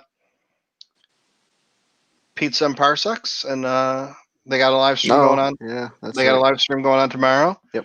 And then I just finished yesterday or the day before. I rewatched The Sopranos. It was my girlfriend's first time watching it. Okay. So just finished that, and now I'm like, all right, now let's watch The Wire. Oh man! And she's never seen that either, so it's a rewatch for me. Yeah. But she's watching. I don't know. She likes to watch shows like Vanderpump Rules or whatever they are. Okay. Or There's something right now everybody's watching. It's like some married at first sight, or I don't know, like I've never even heard of it. people like it's like a matchmaker thing, and you just get married, and then a month afterwards you see if you still are gonna stay together, and like whatever they are. Like Netflix had The Circle, or there was something else. She likes to watch those, so it's like, and then once we watch something like that, like I tried for a couple of years ago to watch Game of Thrones. She would never watch it, and then somebody told her to watch it, so she decided to watch it. Nice. What's the other one that's on Netflix right now? Ozark. We started that one. I was trying to get her to watch Outlander. Okay. And because Outlander, I think, is a really good show. And if you explain to someone what Outlander is about, it's really hard to do, because you're like, well, it's about time traveling, and it's like, I mean, it is what the show's about, but it's not what the show's about. Like, it just happens to be that this person is, in the 80s, and time travels back, and now comes to grips with having to live there, and it's like the time travel is in the first season kind of important, but then after that, it's really not. And so I was trying to get her to watch that, and then somebody told her to watch Outlander, and she found Ozark thinking that it was Outlander and started watching it. And it's like, oh, okay, well, finish watching that so we can watch the other season. Yeah. So now, all right, let's see what else we got going on. That's about it in my life for now. What cool. Did you were you before COVID planning on going to Celebration? No, I wasn't able to swing a trip to California this year. However, after the plane tickets plummeted, then I was like, well, maybe I can try. But yeah, I probably won't make it. Yeah, that's what we were just talking about. That's what everybody's talking about. At some point, because it's like, are they going to do it? Are they going to cancel it? Are they waiting I think for? They'll do it. I think they'll do it. But see, the governor's saying that there's not going to be any large groups, where it's like Disneyland is an exception. They're gonna, right. David from Followers of the Force was talking about, because he works at Disney World. It's he's seen the occupancy be there be 100,000, and he thinks that they're only going to be allowing 20,000 people in, and they already know what they're doing with the ride. So instead of having 4 rows, you're going to have 1 row per car or whatever. Right. But with conventions, like, what do you do for convention? Like, how do you let people in the panels? How do you you can't. Are they gonna? That's true. I mean, I think if they don't cancel it, it's going to sell out anyways, because all the people that couldn't go before are now going to go because they can afford plane tickets, or that couldn't get tickets are going to get tickets, and there's going to be a ton of them, because you have all of our friends that are in Australia. They can't go because they're not allowed to leave the country, or if they leave the country, they're not going to be allowed back in, so they can't go. Right. So what other countries are going to be like that? So it's like there's just going to be enough going on that I think that if they do it, it will still be sold out or filled up. But what are they going to do? Are they going to go at if there's 5,000 people allowed in a room? Are they only going to allow 1,000 people? I don't know. California. Yeah, I don't think California. I think that they're just waiting though for it to be officially ruled that you can't have groups this big, or you can't have conventions this big, because then whatever loophole it is with insurance, they don't have to eat all that money and give away. For a business standpoint, they're waiting for someone to tell them you can't do it. You can't do it before they make the choice to not do it. Yeah. I see what you mean. Yeah. And then it's like, would I go? I mean, I think I would. Yeah, I would go. I'd probably go. Well, that's also when I thought I had COVID, because then I didn't care, because I got the antibodies. That's true. now it's like, okay. And I mean, that's the other thing too. I have an Airbnb, but do I now want to, who from my Airbnb is going? I already know a couple people from my Airbnb have said that they're not going to go. Mm-hmm. There's a couple people from my Airbnb that said, they would go. So it's like now instead of having 8 people in it, there's 4 people. So that means that, the price is now doubled. It's more expensive, yeah. Or, what if there's only 2 people now that are going to be there? And, and it just gets into whole logistics of, well, can we get a refund? Is it better off if I get a hotel room than, get an Airbnb? Because then if you have to spend that much money, is it better to just have a hotel room, because then you don't have to worry about things to, so it just brings a whole nother aspect to trying to figure out that, and now Mr. Rez canceled his flight. So, Rez, when did you get your flight? Did you get it a while ago and now you canceled your flight and they gave you all your money back? And then they decided that Celebration's not canceled and you can probably get your flight for really cheap.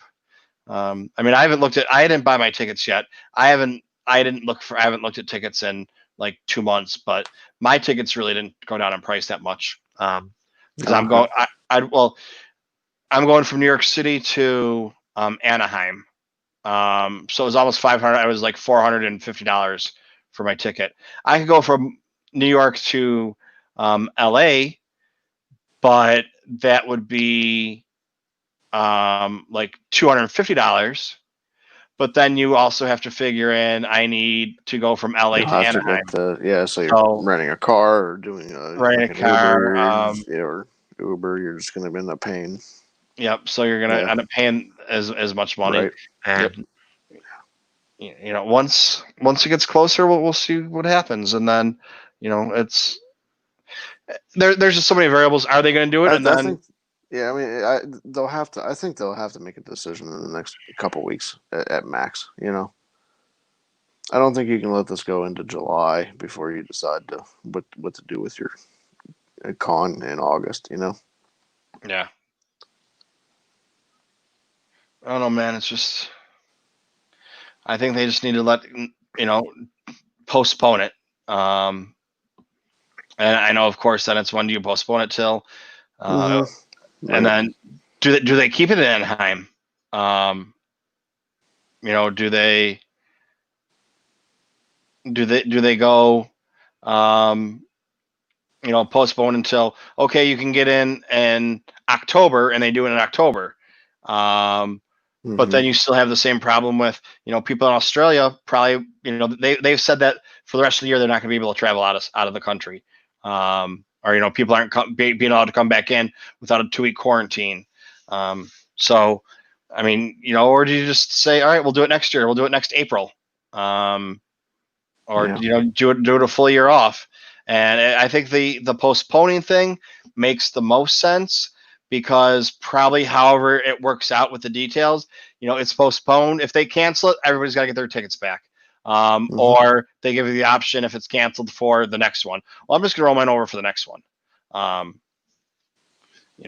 And or who knows, maybe I can get them VIP tickets if it's not postponed and they say we're going to do it. And then there you go. I already spent, well, how much for the tickets? $400, $300 for regular tickets. So that means, you pretend you didn't even get those ones. You turn on, you sell those ones, and then you get the $1,000 tickets for $700. Then I don't have to worry about anything. And so I'm going to just sell off some of my non-Funko collection. There you go. Perfect. So, thanks for stopping by. Oh yeah, no problem. I was so glad I got a little extra time to hop on and talk about. This was like a sign, after everybody left, this became a Seinfeld episode. It's a conversation, Yeah. nothing about Star Wars, but I mean, well, Star Wars, but nothing. Yeah, I don't know. Yeah, roundabout. But yeah, so Monday I have a little sizzle. My featured guest on Monday, the Bacta Tank. Nice. Octo Radio. Awesome. Alden Diaz coming on. Nice. And then the following week, little sizzle right here.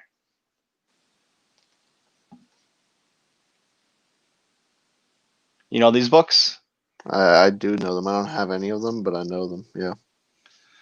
Well, the author will be on my show. That's awesome. The following week.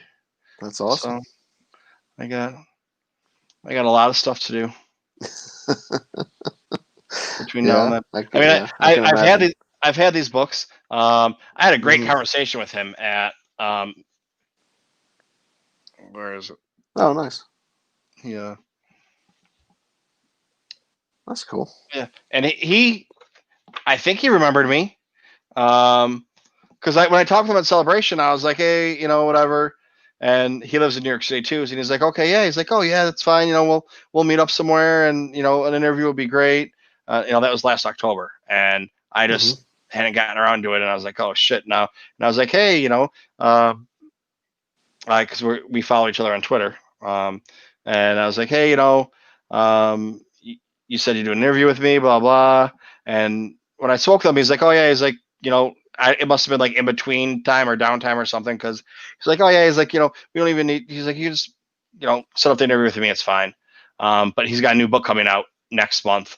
I didn't even know that until I started trying to get an interview with him. That's cool. And he's like, oh yeah, you gotta go through the publicist. I was like, okay. So yeah, you're going through the publicist sometimes. I don't know if someone going through a publicist. Yeah. Sometimes you're gonna answer the next day. Sometimes it's a month later. Yeah. That's I was trying to get an interview with George Mann and the artist that did the artwork in that book. And I mean, I was out, and it was just back and forth. Okay, let's see what we can do. And I was on my way home from the doctor's. I was in the cab. They were like, hey, can you, we want to know if you can do your interview with him today at 3:00. And I was like, it's 2:15 now and I'm not even home yet. And I was like, not going to work. Oh, no, I said, yeah, not a problem. Oh, really? Yeah, I did it. I mean, I probably should have done it. But we'll see. Oh, okay. Did you get home in time for that, or did you have to do? Oh yeah, no, I made it home in time. Oh. I made it home in time. Like I made it home in time. I set up my computer. I took my dog out really quick to go pee, and I came back inside and I turned the computer on, and that was it. Like there was no extra time. There was no nothing. It was I tried to push it off, and it was like, no, it had to be 3:00, and I was like, okay, yeah, I'll make it work.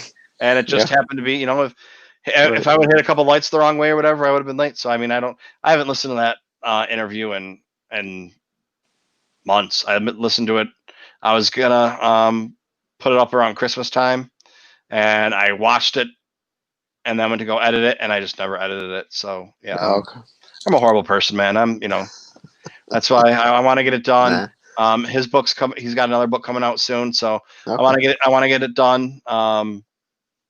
I want to get it edited tomorrow. Really, I'm hoping to get it edited tomorrow, and get it out tomorrow or Monday, and then send him, a link to it, and hopefully it's good enough that he'll want to do a second interview with me.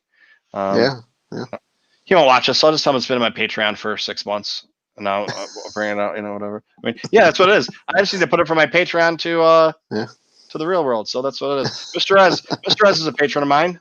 He can tell you, it's a very good interview that I'm going to edit tomorrow. That he's watched. Yeah. So, yeah. Yeah, dude. I mean, thanks for stopping by. I don't know. Yeah, no problem. Well, probably gonna hit the hay here soon. It's the same time for you. It's 1:15. Yeah. So. Yes, sir. And I still gotta take the dog out, and Yeah. I made a little. I got a book mess now. I got psychology book, Joseph Campbell and these, and then grab those other ones, and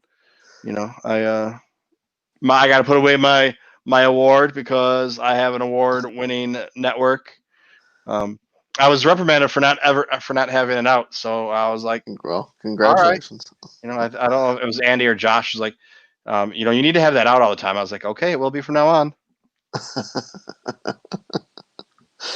Nice. But all right, but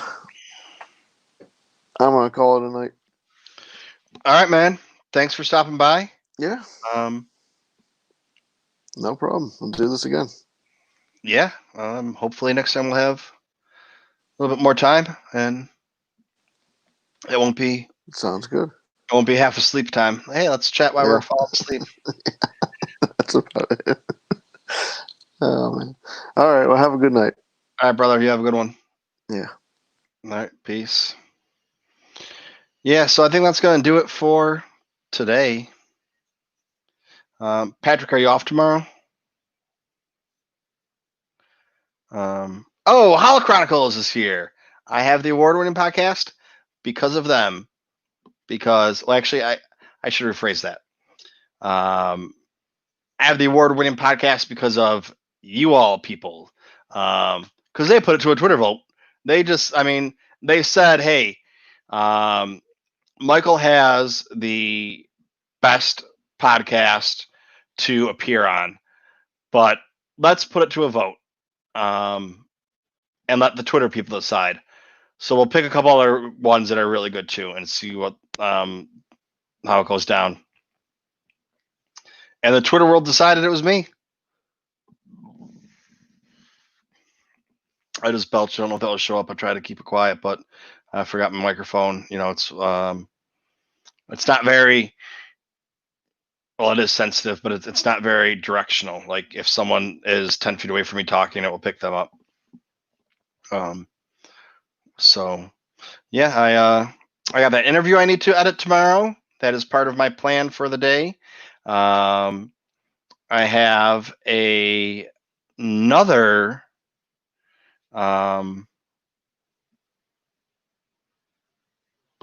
video that I want to make with a couple of good friends of mine that might be in the chat right now. I don't really know. I'm not going to say who it is because then you'll know what kind of video it is. But maybe they'll say if they're going to be around. But while I'm waiting to hear back from them, I still have another video to make. Then I have a couple more videos to make. Yeah, we're going to open a box tomorrow. You let me know when. We actually have 2 boxes to open tomorrow. Both coming from Hasbro Pulse. And the one, it might not go the way that you think, but it will give us a lot of enjoyment in the future, that box. Oh yeah, I got 2 boxes to open for that one. Then I got to do a video on some point. I got to do a video on. Have you seen this? Have you guys seen this?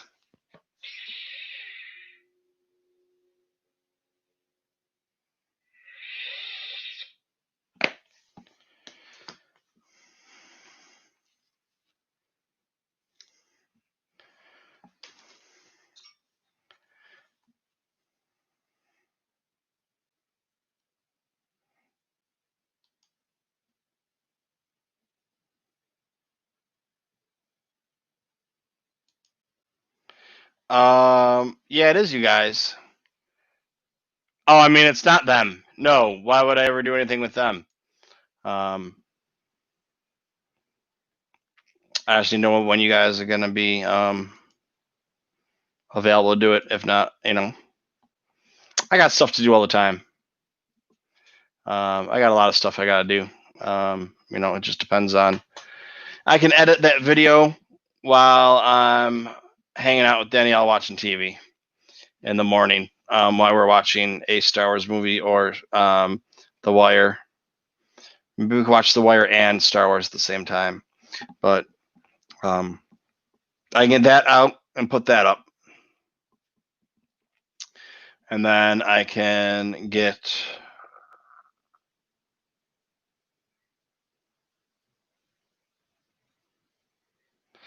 Oh, I mean, yeah, save the books for open them up on the show. Why not? I'm going to open up the, I'm going to do that video either tomorrow or whenever.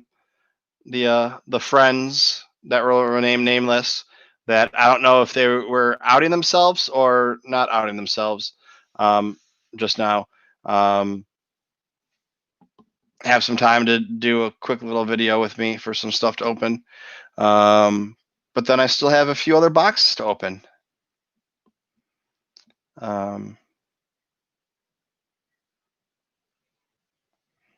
Yeah.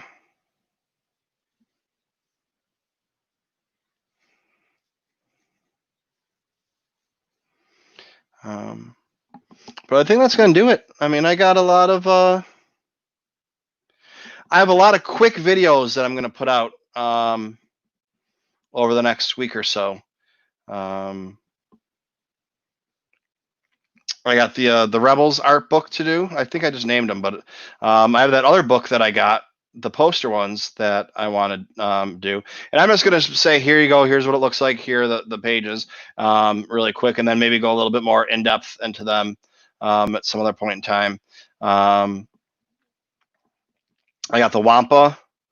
I got the video I'm going to do with the guys. I mean, that's 6 videos right there.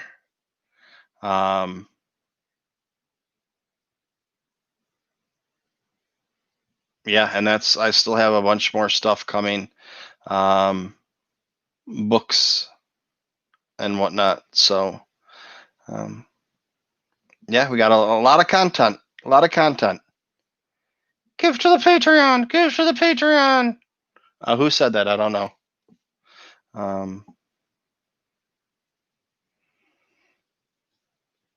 Oh, you didn't see the poster book? Go back to the pick it up on the Bacta tank. When Josh came on, Josh was there for the Rebels book and the poster book. It's posters from all over Star Wars, concept art, but not the one that I was talking about before. Yeah.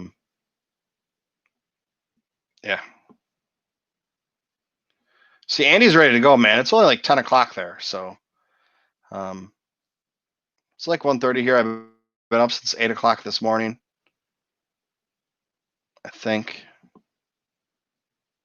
Did I record yesterday with Tatooine Sons, or was that today? I don't even remember, man.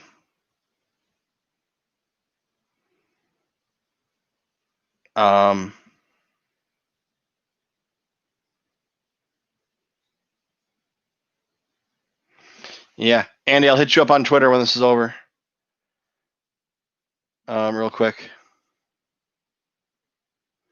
I think only one of them are movie posters. They're more like concept or whatever. Yeah, but I'm tired, dude. I'm gonna fall asleep. Like I'm starting to like drag really hardcore. I think I recorded yesterday with them.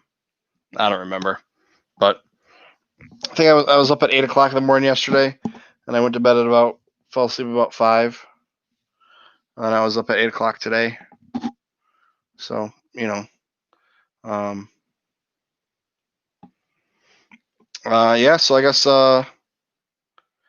Patrick, when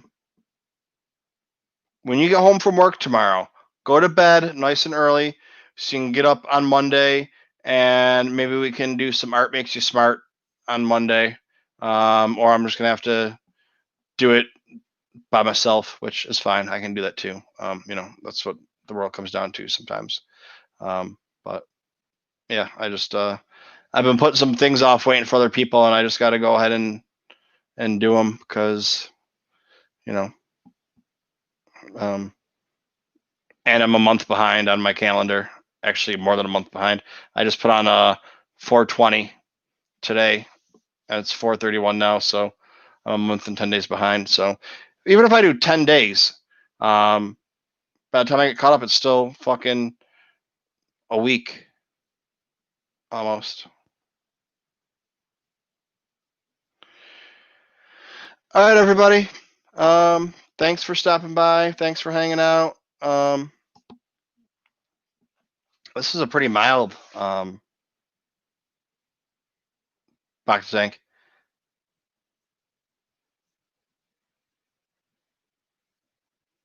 Yeah.